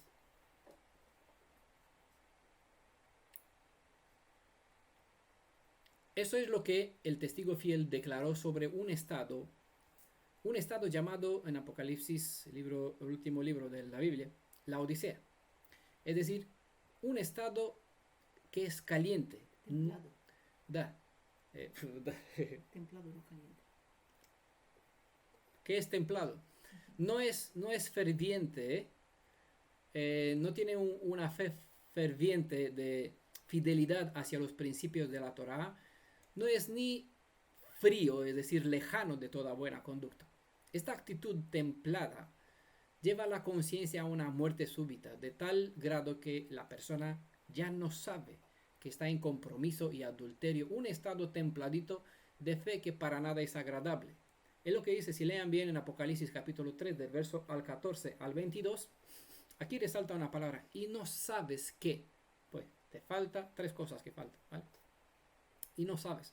Es lo que induce el alcohol, una enseñanza equivocada o una enseñanza que sea buena, pero no en una persona que no mantiene una enseñanza buena, en una persona que no mantiene su espíritu, ¿vale? Sujeto a la voluntad de Elohim, ¿vale?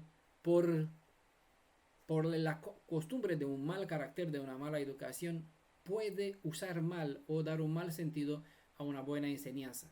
¿Vale? La puede aprovechar para su vanagloria, para atraer, para robar a Elohim de honra y honrarse a sí mismo delante de las personas al presentarse. Mira, qué capacidad de entendimiento tengo. Y la gente diga, wow, amén, qué persona buena, wow, maravilloso. ¿Vale? Entonces la persona puede pasar en vanagloriarse y así robar una honra que le corresponde al Elohim de Israel, porque él es el que aprovecha el siervo o la sierva para transmitir una enseñanza a los demás a través de la verdad que comparte, ¿vale? Así la gente, sin darse cuenta, al ponerse el yo delante de Elohim, hasta puede usar una buena enseñanza, la puede dar un mal uso, ¿vale? Es como cuando en medio del verano, cuando tienes mucha sed y en lugar de beber un vaso de agua fría,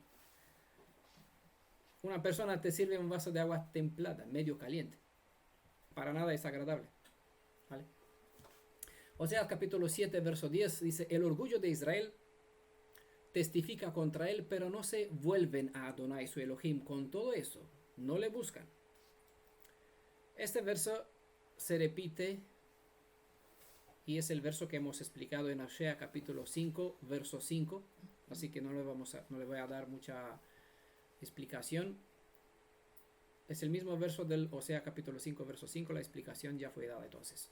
Como está escrito en el libro de Isaías 9:13, es lo único que añado a este punto. Pero el pueblo no se volvió a Elohim, dice aquí en Isaías 9:13, a pesar de todos los juicios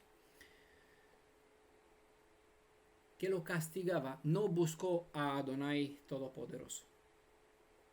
Es lo que es lo que sucedió. Oseas capítulo 7, verso 11. Efraín es cual ingenua paloma, sin cordura, llaman a Egipto, acuden a Asiria. Otra metáfora. Se compara a Efraín con un pájaro por la simplicidad proverbial de la paloma, que es fácilmente engañada. De modo como la paloma se asusta y abandona su nido para caer en la trampa del cazador, así es como Israel, amonestado de que las alianzas con los extraños podrían ser su ruina, se precipitó para hacerla, para hacer alianza. Buscó aliarse con los de Asiria, quienes iban a pasar por Israel con el fin de luchar en contra de Egipto. Pero después de hacer un trato con los de Asiria, se aliaron con los de Egipto. Mala jugada. No han aprendido que con un solo tiro no puedes cazar dos conejos. Entonces, cuando los asirios se fueron vieron esa situación, invadieron el reino del norte y se apoderó de él. ¿Vale? Entonces, fue una mala jugada. Es la típica actitud de las personas que al saber que actúan mal y en contra de la Torah, en lugar de hacer vuelta atrás, es decir, teshuvah. La hermana Diana otra vez levantó su mano. Al final, después del Bueno, estudio. quería leer algo que dice Sí. acá en esta Biblia de papel que tengo. ¿Cómo suena ese verso? Verso Dice 11, ¿no? Efraín 11. Efraín es como una paloma atolondrada, sin inteligencia. Pide ayuda a Egipto. Acude luego a Asiria. Es lo que han hecho. Lo que han hecho en realidad, de hecho, el profeta le presentaba a través de una metáfora lo que ellos estaban haciendo. ¿Vale? una jugada que no va a ser de provecho para ellos, le va a traer malas consecuencias. Porque no puedes situarte en medio de un conflicto y tener alianza con los dos. Yeshua citó diciendo, uno no puede servir a dos amos.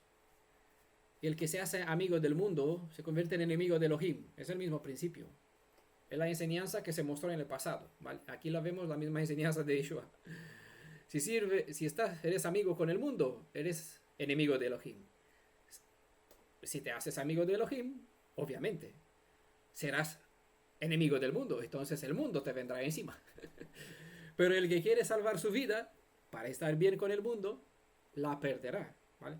Entonces, hay que tomar una buena decisión cuando uno se encuentra en medio. ¿Qué va a hacer? Con un tiro no se pueden cazar dos conejos, ¿vale? Es la típica actitud de las personas que no hacen teshuvah en esas situaciones para ponerse nuevamente bajo el escudo del Elohim de Israel. ¿Qué hacen? Pues acuden a fuentes ajenas a nuestra fe en busca de auxilio. Muchas veces Adonai es el último recurso a cual se acude, y esto quizás cuando ya terminaste de buscar a los médicos, a los instructores gentiles, a los prestamistas de dinero, a los jefes de trabajo, etc. Porque son situaciones por medio de cual pasaron y pasan personas. En lugar de acudir primero a Elohim de Israel para que Él te abra las puertas hacia donde Él te quiere bendecir, la gente pues siempre acude a otros recursos, a los gentiles, a Egipto, a Babilonia. Cuando te encuentras en medio de dos bandos que buscan guerra una en contra de la otra, en lugar de buscar de cuál de los dos lados te situarás, mejor es buscar refugiarte en el escudo del Altísimo. Porque Él te protegerá tal como David lo expresó en el Salmo 23, es un salmo completo. E igual el Salmo 91, ¿vale? Adonai me llevará a buenos pastos, ¿vale? Él lo probó. No habló un salmo metafórico, una experiencia que es un sueño, sino por lo que él vivió como pastor. Y el Salmo 91 igual expresa lo que él probó sobre Elohim, que él fue protegido aunque 10.000 cayó a su izquierda y 1.000 a su derecha. Salió ilieso, ¿no? Sin ningún problema. ¿Por qué? Porque él probó cómo es estar bajo el escudo del Altísimo, de tal modo que hizo del Elión, del Altísimo, su bandera. ¿Vale? En el Salmo 3, verso 3, ¿vale? Aunque tenemos un buen estudio sobre el Magen David, ¿vale? Aquí lo recuerdo también. En el Salmo 3, verso 3, David dejó claro que Adonai era el Magen de David. ¿Qué es el Magen? Pues es bandera o escudo. El escudo de David no es la famosa estrella sionista que se presenta aquí sobre la estrella, esos dos triángulos juntados, uno con la punta para arriba, otro con la punta para abajo, al revés, punta para abajo y la punta para arriba, forma esta estrella de 6 puntas, ¿vale? Tiene mucho cabalismo dentro de sí, mucho misterio que le encuentras, un símbolo que lo pueden encontrar en todos los sistemas religiosos del mundo. ¿Vale? En todos los sistemas religiosos satanistas, en todas partes. ¿Vale? En el PDF sobre el Magen David tienen bastante ilustraciones, ejemplos por donde pueden encontrar sellos, muestras de antiguas cultos y religiones. Salmo 3, verso 3. David declaró bien claro, el Magen de David es el Altísimo. ¿Vale? Él es su bandera. Adonai es su escudo.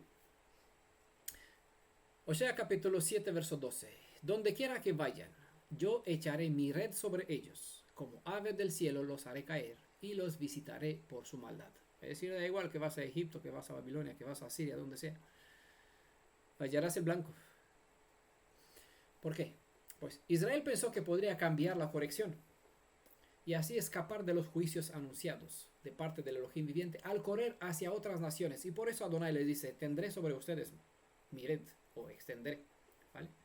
Porque estaba diciendo a través del profeta, porque andan mal, hacen malo, actúan mal en contra de mí, pues serán castigados para enderezarles, ¿vale? Ellos, claro, al ver que viene, ¿quién es el castigo? Pues siempre se presenta que Algún pueblo será la herramienta de destrucción, alguna enfermedad, una plaga o alguna catástrofe natural, sequía o falta de agua o incendio, será medio para traer juicios de Elohim. En este caso, el enemigo. Y sabía, si viene el enemigo es porque Elohim retiró su protección. Entonces el mal pues hará estragos aquí. Entonces, para librarnos del mal, en este caso del juicio de corrector del Elohim viviente, pues vamos a hacer un negocio aquí con esos enemigos. Le vamos a dar una propina de esta, ¿cómo se llama? Una cantidad de dinero para así... Un soborno, ¿no? Para así tranquilizarlo y estar bien con ellos, ¿vale? Es la intención que ellos hicieron. Pero Adonai dijeron, no funcionará. Mi red, tenderé mi red sobre ustedes, ¿vale? Es decir, no se pueden librar de un juicio. Es así como muchos piensan evadir las consecuencias de sus hechos, que saben que al no ser conforme a la Torah, tendrán que afrontar los efectos negativos, con la intención de librarse de una corrección, que una persona sabe que es inevitable. Una persona que conoce los principios de la Torah y hace algo malo sabe que la corrección es inevitable, porque hemos visto que el padre que no hace uso de la vara, pues desea la destrucción del alma de su hijo, por lo tanto, de su hijo. Entonces, por lo tanto, Adonai usa la vara para corregir, para enderezar, para que no se pierda, ¿vale? Entonces sabe que al hacer mal, la depresión es inevitable, el juicio es inevitable. Pero en lugar de hacer lo correcto, eligen el camino fácil y huyen, como hizo Jonás, ¿vale? Pensando que puede solucionar el problema. Huyen del lado de la persona, del lado de la comunidad o de medio de la comunidad, hasta del mismo Elohim, quien procura tras las correcciones, independiente del medio que usa, reencaminarlos para que les vaya bien, ¿vale? Pero estas personas olvidan que al bajar en las aguas de la Tevilá, ¿qué es la Tevilá? Pues la inmersión o el bautismo, como es conocido, y al tomarse sobre sí el nombre del Elohim y Redentor de Israel, Yeshua, al entrar en su alianza, se han obligado a cumplir con toda la Torah. Y por otra parte, han aceptado que todas las maldades, voy a poner entre comillas aquí porque lo que está en Deuteronomio 28, las maldiciones, no maldades, las maldiciones, tiene como propósito corregir, ¿vale? Enderezar. Son medios que Adonai usa como forma de castigo para corregir, para que el pueblo despierte. No me va bien, ¿por qué? Me va mal, ¿por qué? Entonces hay que buscar la fuente y ver qué sucedió, a fin de que uno vuelva a Elohim haciendo Teshuvah, ¿vale? Entonces hay personas que al entrar en alianza se han obligado, bueno, todas las personas que entran en alianza en el nombre de Yeshua para ser hebreos israelitas, entran, toman la obligación de guardar toda la Torah. Eso está por aquí también José, ¿no? Que está aquí pendiente de entrar en esta alianza, ¿vale? Toman el voto de guardar toda la Torah. ¿Por qué? Porque sabe que si guarda la Torah está bien, pues igual disfruto de las bendiciones, ¿vale? Pero al mismo tiempo se asumen sobre sí que en el momento que transgreden las maldiciones, cuyo propósito es corrección, que están en la Torah, les venga encima siempre que transgreden dichas normas. Por eso no damos la tefilá a quien sea como sea, sino que siempre cuando una persona quiere decir yo quiero bautizarme, tiene que seguir un procedimiento para tomar cierta información, cierto conocimiento de lo que está haciendo, a fin de que yo no me haga culpable de que la persona por ignorancia se sujeta a un juicio y que la persona no sea condenada por no saber que al entrar en la alianza y transgredir qué cosa le viene encima. Entonces considero por mi parte poner estos audios que José los escuchó y todos, la mayoría que están aquí, bueno, de hecho todos, excepto Juan, y Gamaliel, todas las personas que están aquí pasaron por esos audios, esa serie de audios, y tomaron conciencia que obedecer la Torah trae bendición, fallarla, aceptan sobre sí que les vengan los juicios, ¿vale? Pero hay personas que, independiente que tienen este conocimiento, tratan de huir como si este fuera posible. Ahora, al actuar conscientes o no en contra de esos principios, por ver que les vienen castigos, reprensiones, correcciones, etc., buscan alejarse. No sé cómo pueden creer engañar la justicia del justo para librarse del juicio que aceptaron. Porque si uno anda mal, la Torah está puesta aquí para que esté en contra de ellos y que le digan, pon la libro de la Torah delante del arca de la alianza, no dentro, sino delante del arca de la alianza, para que les sea testigo en contra del pueblo de Israel. ¿Cuándo? Cuando ellos van bien, no, cuando van mal. Cuando van mal, aquí que tenga una norma de conducta, un mishpat de conducta, que le diga cómo tienen que proceder para hacer la corrección, restaurar el camino, si su situación, pensamiento, acción, estado, lo que sea, para así vuelva a través de la Teshuvah en el camino correcto y así que le siga yendo bien.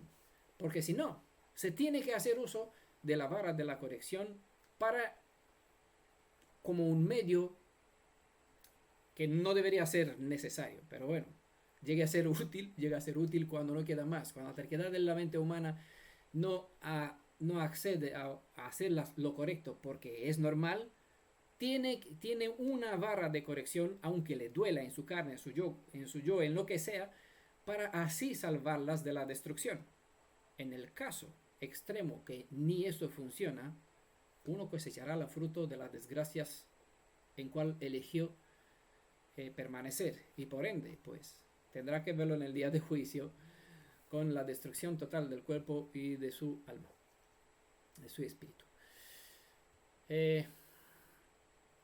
Hay todas esas situaciones, las escrituras nos las presenta todas para sacar sabiduría y discernimiento. Pero por aquí vemos mucha gente que dicen ser hebreos, pero actúan como los ladrones mencionados en el verso 1. Y de la misma forma como los impostores que solo quieren las bendiciones, mas jamás las correcciones o las disciplinas cuando éstas les son necesarias. Hay que aprender que de la justicia no se libra nadie que se ha puesto bajo la justicia. Shaul declaró que la ley es buena, el malo es el transgresor, ¿vale? Es una cita de Romanos capítulo 7 verso 12, no lo presenta de esta forma, pero lo presenté así. La ley es buena, el malo es el transgresor, ¿vale? Si acaso quieres ignorar todo esto, recuerda lo que el justo declaró sobre aquellos que han entrado dentro de las condiciones del pacto sin que acaten sus instrucciones. Donde quiera que vaya, yo echaré mi red sobre ellos, ¿vale? Por eso, no es una historia del pasado, es un principio activo, porque Adonai no está en el tiempo. Él es Hijiech, Haya. Sí, la doctrina es perfecta, las personas son imperfectas, pero la doctrina está hecha perfecta para perfeccionarnos.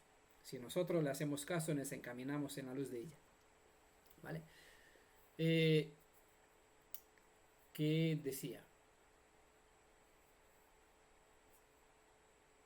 Donde quiera que vaya, yo echaré mi red sobre ellos, ¿vale?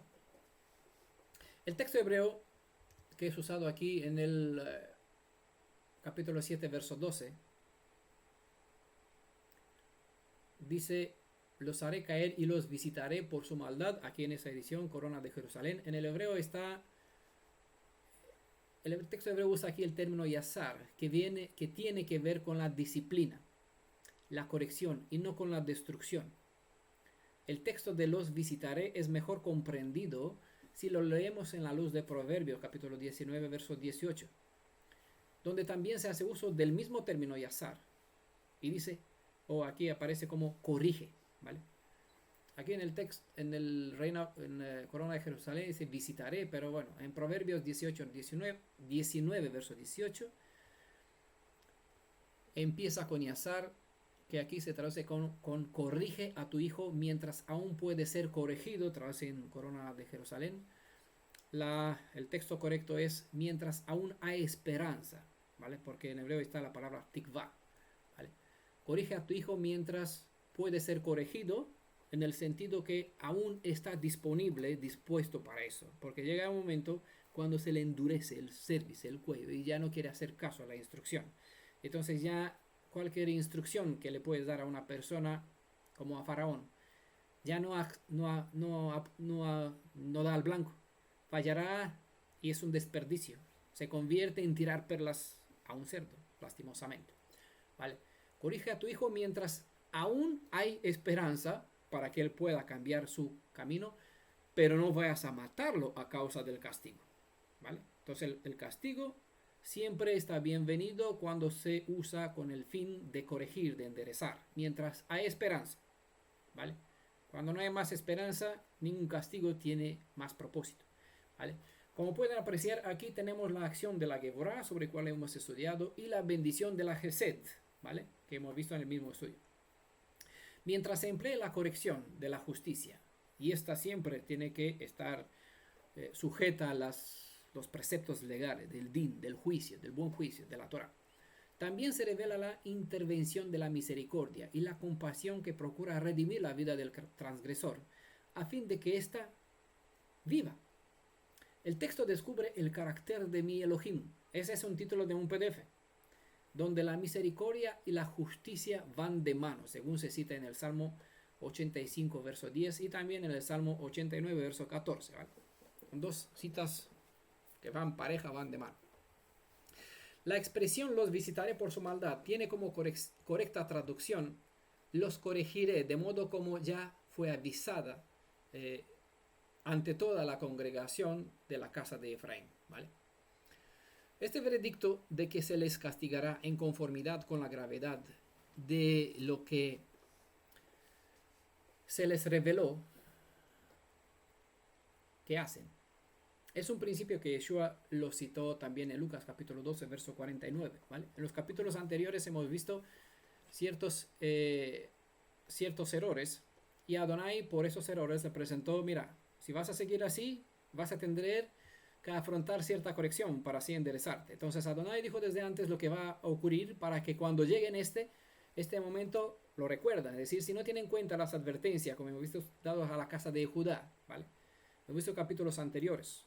Cuando la casa de Judá iba a ver lo que sucedía a la casa de Efraín, al ser avisados que le va a suceder lo mismo, tendría que haber aprovechado este tiempo y dar una marcha atrás, hacer un giro, para que no le suceda lo que ya se le anunció que le va a suceder, como le sucedió en la casa de Efraín, ¿vale? Exactamente así a la casa de Efraín tenía que tener en cuenta las advertencias, porque Adonai siempre anunció desde antes lo que va a venir sobre ellos para que hagan el cambio necesario a su debido tiempo. No sea que cuando llegue el tiempo sufran tales cosas. Y aún así, si llegan a sufrir de tales cosas, aún así era el momento para que hagan el giro. Hasta aquí todavía hay bendición. Y Adonai puede cambiar porque él cambia de parecer, ¿no? Cuando ve la teshuvá, la aflicción de su pueblo. La historia no fue tan agradable porque nuestro pueblo ni hasta en este último estado aprovecharon el momento de visitación o de corrección, sino que siguieron todavía más, empeorando la situación, de modo que estamos donde estamos, ¿vale? Lucas capítulo 12, verso 48 es el verso, la cita correcta. Es aquí donde Yeshua dijo, a todo aquel a quien se haya dado mucho, mucho se le demandará, y al que mucho se le haya confiado, más se le pedirá. Es así con el pueblo. Se le dio todo lo necesario para que pueda cambiar. Entonces, si no aprovechó lo mucho que se le dio, se le convirtió en mucho juicio, ¿vale? La justicia requiere que de tal conocimiento, tal juicio.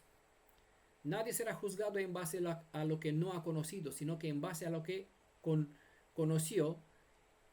Si es el caso, si no conoció,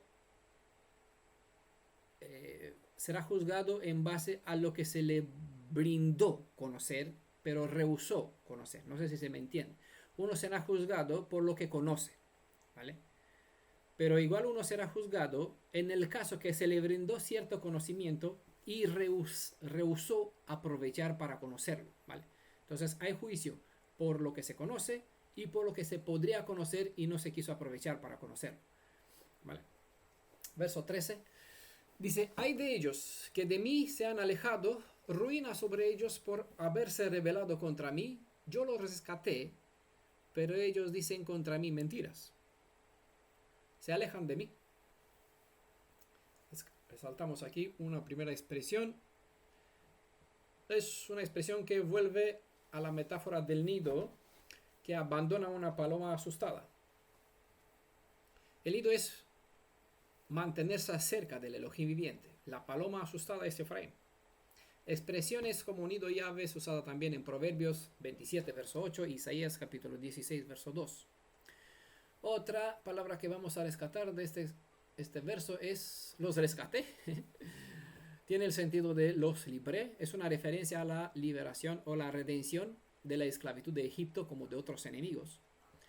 Como declara en Miqueas capítulo 6, verso 4, yo te saqué de Egipto librándote o redimiéndote de la esclavitud.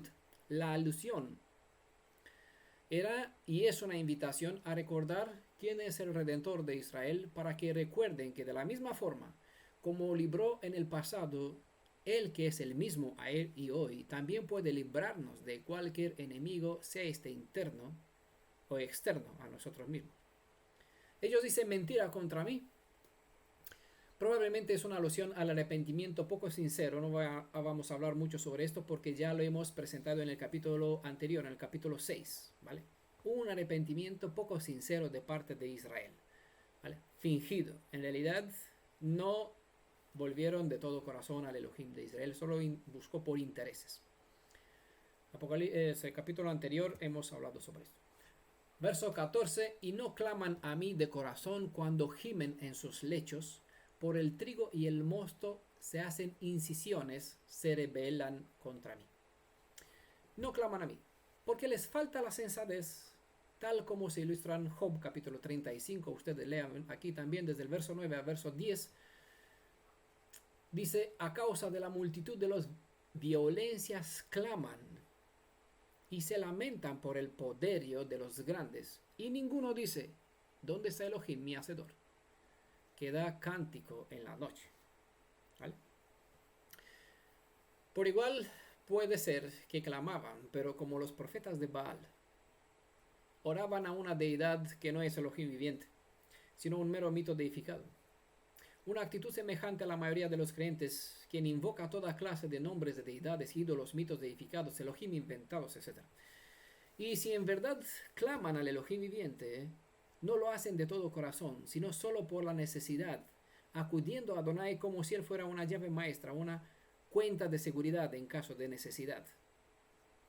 Hay quien se acerca al Elohim de Israel como si él fuera una paraguas que la abres cuando hay una tormenta, cuando hay lluvia, cuando necesitas protegerte de la lluvia, y cuando hay un buen tiempo te olvidas por dónde dejaste el paraguas, no sabes por dónde está. La buscas por aquí en tiempo de aflicción. En coherencia con lo dicho en el capítulo 2, que hemos estudiado, versos 5 y el 8 y el 12, el pueblo no acudía al Elohim de Israel para que le agradezca o para que le pida el trigo, sino que iba a los templos de las deidades ajenas porque consideraban a estos Elohim de la fertilidad. ¿Vale? Siempre se hace alusión a lo que se habló en el pasado, ¿vale? En los capítulos anteriores. Por eso todo viene con coherencia. Si hemos estudiado hasta el presente, debemos tener fresca la memoria de todo lo anterior, porque si no, a veces no se entiende de qué se trata. Por eso todo tiene que ser una secuencia. Si hemos llegado a este verso, hay que tener la coherencia de lo anterior para así entender la expresión que se usa aquí, ¿vale? Capítulo 2, versos 5, 8 y el 12, ahí se explicó por qué el pueblo, en lugar de traer honor a Elohim, agradaba a las deidades pensando que eso le daban el trigo, el mosto, ¿vale? En la cultura hebrea, el conocimiento o el concepto de corazón no se refiere a la sinceridad o en verdad. Es decir, no quiere necesariamente que en este texto donde se habla y no claman a mí de corazón, ¿vale? No es una expresión que tiene que ver con la sinceridad y con verdad, ¿vale?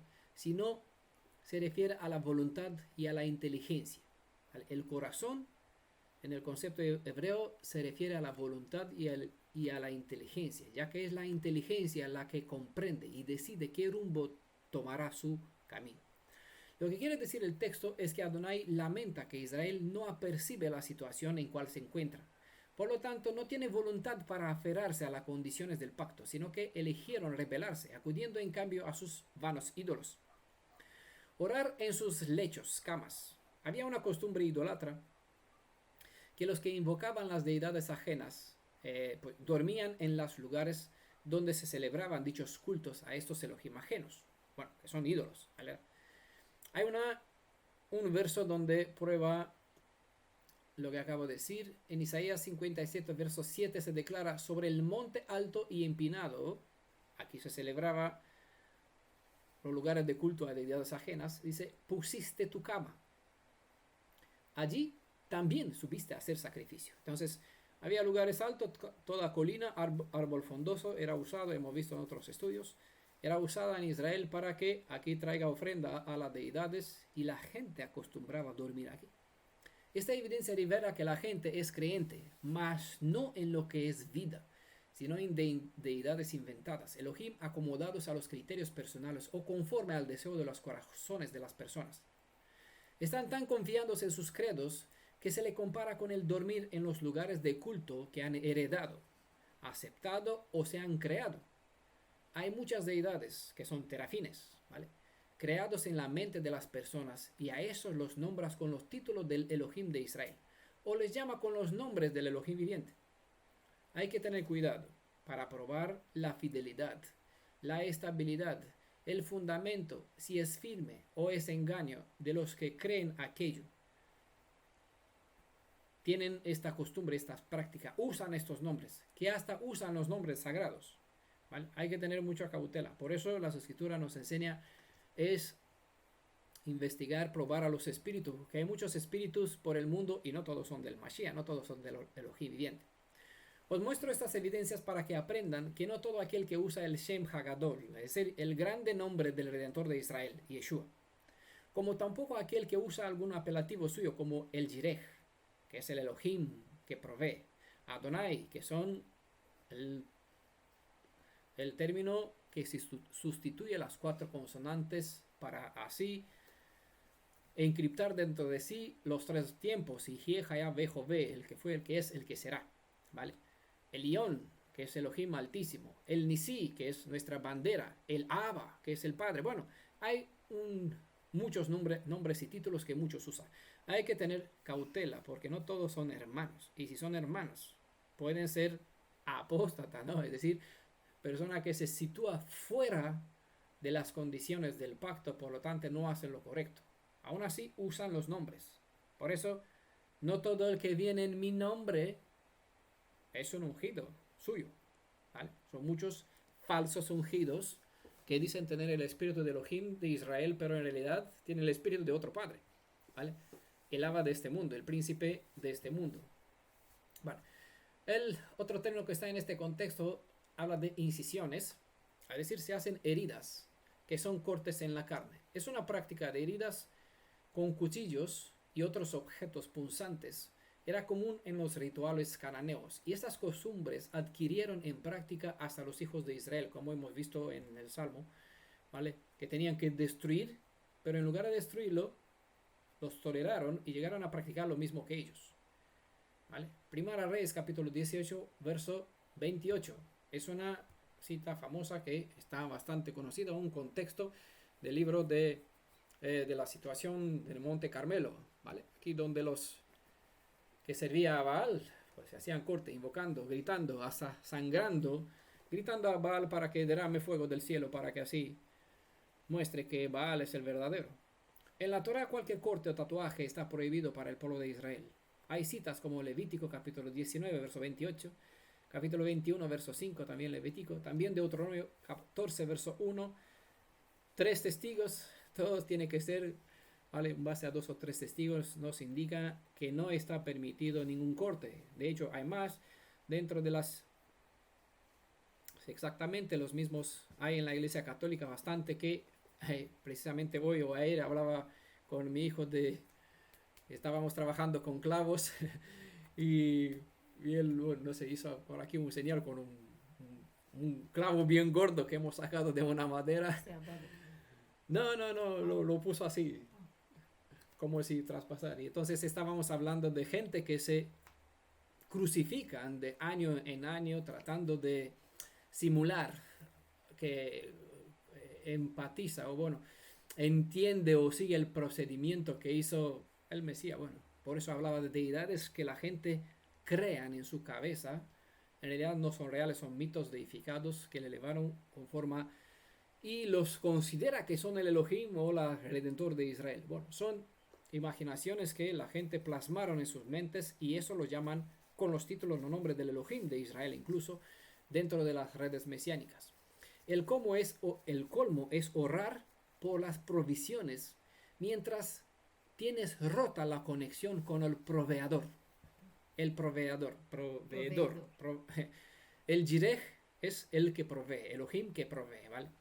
Mientras tú estás en falta de conexión bien con él, y para estar bien con él tiene que estar bien, como decía el hermano Fernando, vimos que enseñaba en Shukot a su invitada, para estar bien en conexión con Elohim tiene que estar bien en conexión con los hermanos. Esto es unidad entre los dos principios, las dos tablas de la Torah que Adonai presentó, dos tablas de la alianza, de las 10 palabras del pacto que Adonai aseguró que si vamos a guardar con la Torah nos ayudará a estar bien con él y bien con nuestros hermanos. Cuando esas dos líneas funcionan bien, el ángulo es correcto. La Torah justifica justo, ¿vale? Llamar a Sadik.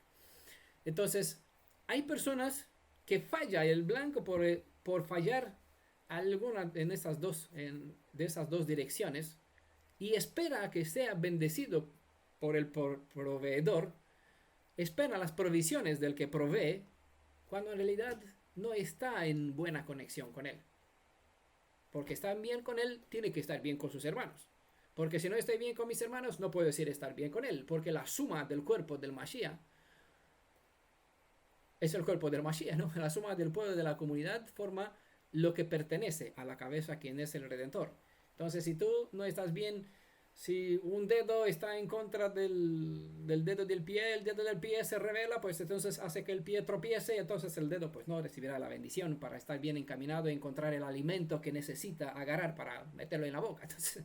Entonces hay un fallo en el sistema. Entonces no puede uno decir está bien, porque o la cabeza no funciona bien, el sistema neuronal de los nervios, o aquí hay un error, ¿vale? Por eso la conexión con Elohim tiene que estar en horizontal y en vertical para que así la bendición fluye. Por eso decía, es el colmo que la persona que no está bien conectada con el proveedor espera las provisiones, ¿vale? La bendición siempre viene tras la obediencia, ¿vale? Creo que tenemos un estudio, ¿vale? Con este título o algo parecido, ¿verdad? A la ley y al testimonio. A la ley y al testimonio. La bendición y la maldición. Bueno, así que si ves que en algo no creces, procure mirar si la conexión con la fuente de las bendiciones está en condiciones óptimas de funcionamiento. Por otra parte, hay que mantener el sentido común de la circunstancia, porque no siempre la bendición puede derramarse como debería en condiciones normales, ¿vale? El que no entiende puede preguntar y se le indicará. Verso 15. O sea, capítulo 7, verso 15. Yo fortalecí su brazo y ellos contra mí maquinan el mal. ¿Vale? Es una afirmación en coherencia con el Salmo 144 en el verso 1 que dice: bendito sea Adonai mi roca, quien adiestra mi mano a la batalla y mis dedos para la guerra. ¿Vale? Y también en el Salmo 18, verso 34, usted lo lea. Es como el refrán, en este caso, yo fortalecí el brazo, ellos se vuelven a maquinar en contra mí. Es como el refrán donde el perro se vuelve a morder la mano del amo que le da de comer. Ya saben lo que dice la siguiente parte, son las consecuencias inevitables que vino sobre Israel y sobre todos los que siguen este mal proceder. Olvidaron mediante quién han logrado ser la nación que llegaron a ser. Olvidaron que solo eran un puñado de esclavos antes de que el Elohim de sus antepasados tenga piedad de ellos, los libere y los forje en una poderosa nación. Han llegado a gran fama, como luego expresó el rey de Babilonia. No fueron mis manos quien forjó este imperio, dijo Nabucodonosor en Daniel capítulo 4, verso 27. Olvidó que se le ha concedido, Nabucodonosor, olvidó que se le concedió este poder para servir como herramienta a fin de aplicar el castigo predicho sobre la caída de Judá. ¿Vale? Olvidó. Entonces se le dio una disciplina. Por bendición, este gentil aprovechó la corrección, la entendió, y parece que el libro acaba con que este rey siguió al Elohim de Israel. Aprendió una vez, falló el blanco, volvió a enderezarse, hizo una teshuvá, se arrepintió, Y parece que la historia de Nebuchadnezzar, ¿cómo se dice? Nabucodonosor. Nabucodonosor, terminó con su fidelidad. Bueno, vamos a verlo dentro de 1000 años, qué será de su fin, si será uno que heredará, pasará en el 8.º día, o no, parece que sí, ¿vale? Entonces será un gozo tener a este gentil rey de un soberano de un imperio heredar la vida eterna. A menudo el ser humano olvida que es por la misericordia del Creador que aún tiene respiro en sus narices. El verso 16 es el último verso. Se vuelven a lo que no es nada. Ya hemos hablado sobre esta expresión. Son como un arco engañoso. Caerán a espada sus príncipes por la iracundia de su lengua. Tal será su escarnio en el país de Egipto. ¿Vale? Es una referencia al capítulo 6, verso 1 también. Nuestro Elohim, sobre el cual hemos hablado. Buena hermanita, Shavuotov. Nuestro Elohim ya advirtió a nuestros padres a que nunca jamás vuelvan por el camino hacia Egipto. Esto está en Deuteronomio capítulo 17, verso 16. Pero ya saben que ellos no han tenido en cuenta este mandamiento. Del mismo modo se les instruye a aquellos que fueron librados del cristianismo nunca jamás volver a buscar su antigua forma de vivir, hablar y pensar, sus instructores. En Isaías capítulo 31, verso 1, hay una advertencia, hay un ay para aquellos que vuelven hacia el país de donde fueron librados para ser más esclavos. Bueno, fueron librados para que nunca más sean esclavos. Si vuelven, hay un ay para ellos. Así para los que salieron de Egipto, también para los que fueron llamados a salir de Babilonia, de Egipto, de todas partes. Si vuelven, hay un ay. Entonces que no se sorprenda porque fallarán el blanco y no serán redimidos, quedarán fuera del reino. Al correr hacia las naciones, Israel ha huido de su Elohim. Cuando las personas actúan fuera de las instrucciones del pacto, no pueden esperar que les vaya bien, y aunque les puede ir bien por un tiempo, no significa que sean librados de un buen juicio. Vuelven, dice aquí el texto, se vuelven. Significa que Israel vio su problema, pero no sus pecados. Así que al no ver que el verdadero problema es el resultado de que se alejaron de la fuente de vida y por ende se alejaron del Elohim viviente, el único quien les puede socorrer, en realidad no volvieron a él, sino que a lo que sea. Volvieron a lo que sea que se inventaron. Volvieron, es decir, a nada. Nada es igual a vanidad. Y la vanidad, por eso hemos dicho que hemos hablado sobre este término, puede ser un ídolo, una falsa enseñanza, hasta el mismo deseo vano de uno mismo que uno mismo desarrolló, en tal grado que ha creado una imagen sobre una deidad y ha llegado a creerla real. La idea de que se vuelven es para ilustrar que hay gente que busca soluciones a los problemas que les viene encima, pero rehúsan acudir a las personas que saben que les instruyen los caminos de Adonai, porque saben que esos caminos no son fáciles. Deben arrepentirse, humillarse, reconocer sus fallos, sus desvíos, reconocer que han decepcionado a los hermanos, que al tener un carácter mal ofendió con sus actos a los demás, etc. Y esto no es el camino agradable para el corazón de carne. Por lo tanto, el buscar soluciones no es malo, pero cuando no se elige el camino correcto porque es difícil seguirlo, es como rehusar restaurarse con el mismo Creador. Es volverse, pero no a Él. Arco engañoso es la expresión, como se dice en Salmo 78, verso 57, se extraviaron, hablando de los malos contextos, en el contexto del Salmo 78 está mejor explicado, se extraviaron infieles, lo mismo que sus padres, se desviaron como un arco engañoso. ¿Vale? Por eso, seguimos el principio, profecías al día, estudiamos el pasado para cambiar el presente y el futuro, porque aquí hay un principio. A los de esta generación se le presentó lo que hicieron sus padres en el pasado, fueron sacados de Egipto y al salir fuera se quejaron en contra de Elohim a través de Moisés, pero a Moisés solo era un instrumento. ¿vale? Por eso Moisés no escribió Moisés, dijo et Moisés, ¿vale? ¿Por qué?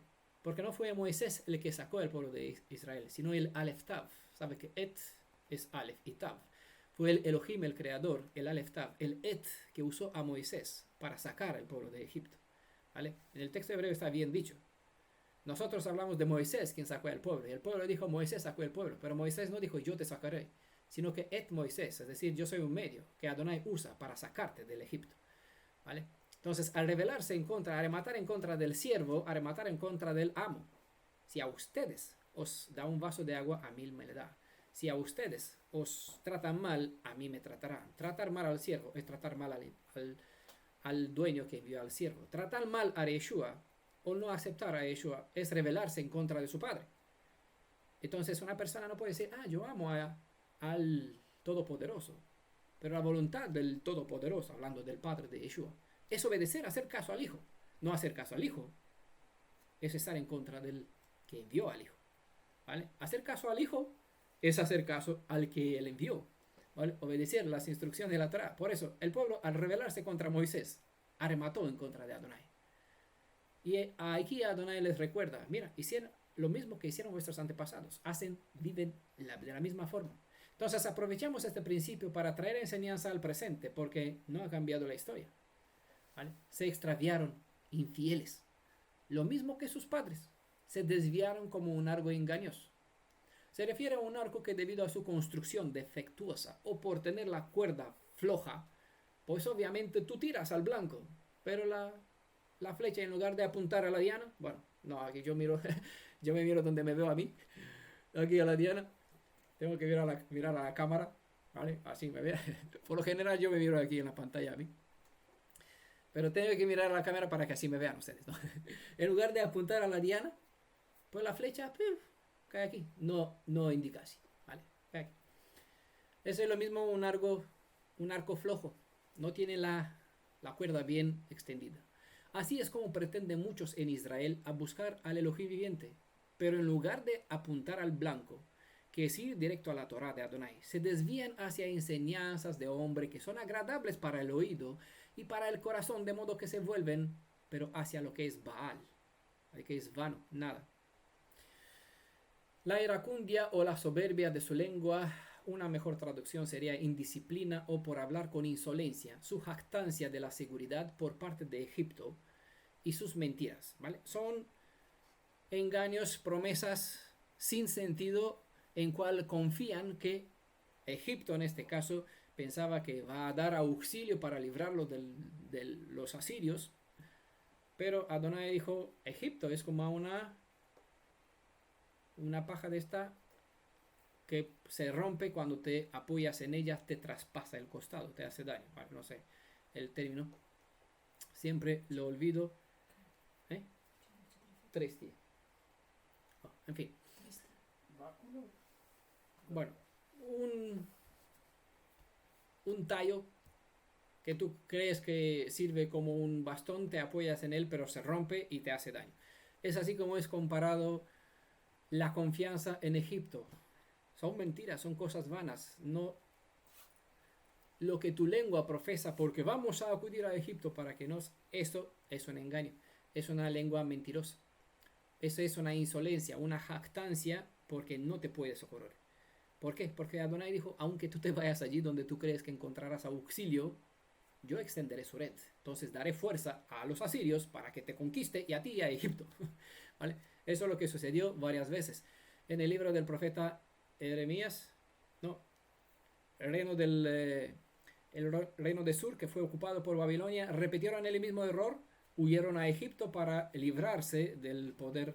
De hecho, el soberano de Babilonia dejó libre a los pobres, a los ancianos, aquí en Israel, ¿vale? Que vivan en Judea, aunque fue destruido el templo. Y los mejores, los príncipes, toda la flor y el poder fue llevado en Babilonia en exilio. Dejó aquí, no llevó a todo el pueblo, dejaron aquí algunos. Estos dejó un gobernante sobre ellos, incluso para que no sean rebeldes, hagan lo que sea, ¿vale? Sujeto a Babilonia. En su terquedad, huyeron a Egipto de nuevo. A Egipto. Sí, y aquí Adonai mandó al profeta Jeremías. Le ha dicho, vuelvan a Jerusalén, vuelvan aquí, vivan aquí tranquilo, porque eso no los hará nada. ¿Saben lo que? Creo que he hablado otra vez. Sí. Lo que dijeron aquí los hermanos Yehudim en Egipto, cuando Adonai envió al profeta tras ellos, que los traiga de vuelta. Dije, no queremos volver. Cuando sirviéramos a la reina del cielo, nos iba mejor. El resultado de esta soberbia fue que todos, pensando que están bien en Babilonia, en Egipto, fue desastroso. Murieron todos por completo. ¿Por qué? Porque en quien confiaron que le va a dar socorro fue destruido, porque Babilonia llegó a Egipto y arrasó todo. ¿Vale? Se apoderó, matando a todos en Egipto. Insultaron a Elohim con Sí. esta actitud. Por eso Adonai dijo, extenderé mi red sobre ellos, daré fuerza al enemigo de quien ellos huyeron, que se apoderará de aquel en quien ellos encontraron defensa, escudo, en lugar de buscarme a mí como refugio. ¿Vale? El escenario, escarnio, perdón, es decir, la burla, vino de parte de los conquistadores de Israel, porque Israel había cambiado de bando al acudir a Egipto, y a quien habían recurrido con la idea de que éste los iba a ayudar para librarse del poder de Asiria, llegaron a ser destruidos también. ¿Vale? Toda esta historia está presentada en 2 Reyes capítulo 17, específicamente del verso 3 al 7, está presentada esta historia. ¿Vale? Muchedumbre emplean el arco engañoso hoy mismo, y de momento les va bien, pero ya llegará el momento decisivo, el momento de la batalla, y será entonces cuando, al querer tirar al blanco, sus flechas fallarán. Hoy muchos se mofan en sus caminos, en sus credos, y si se da el caso que les comentas que tienen un arco cuya cuerda, es decir, cuyas enseñanzas o lo que practican es floja, serían porque ellos se ven bien en sus ojos y no les importa lo que los demás opinan sobre sus caminos. La jactancia de la boca será la que llevará a la caída a muchos, ¿vale? Así que voy a concluir con un aviso para recordar: el huir no te librará del conflicto que armaste, ¿vale? Ante la situación adversa a tu bienestar, mejor arregla tu cuenta con el Creador, ¿vale?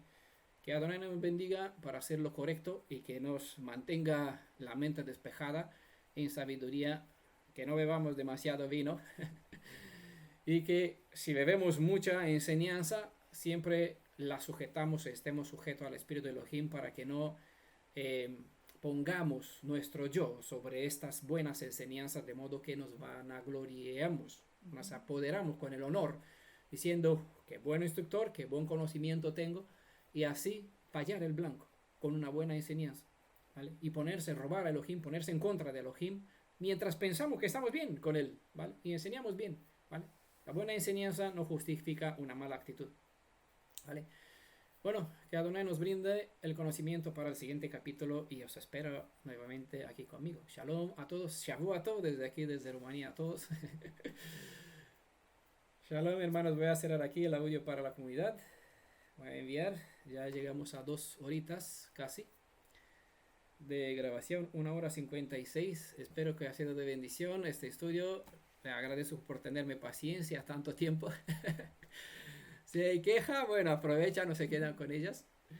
Dentro, si hay pregunta, pues suéltales. También, si hay palabras de agradecimiento, moderado, no se me sea que se me suba la cabeza.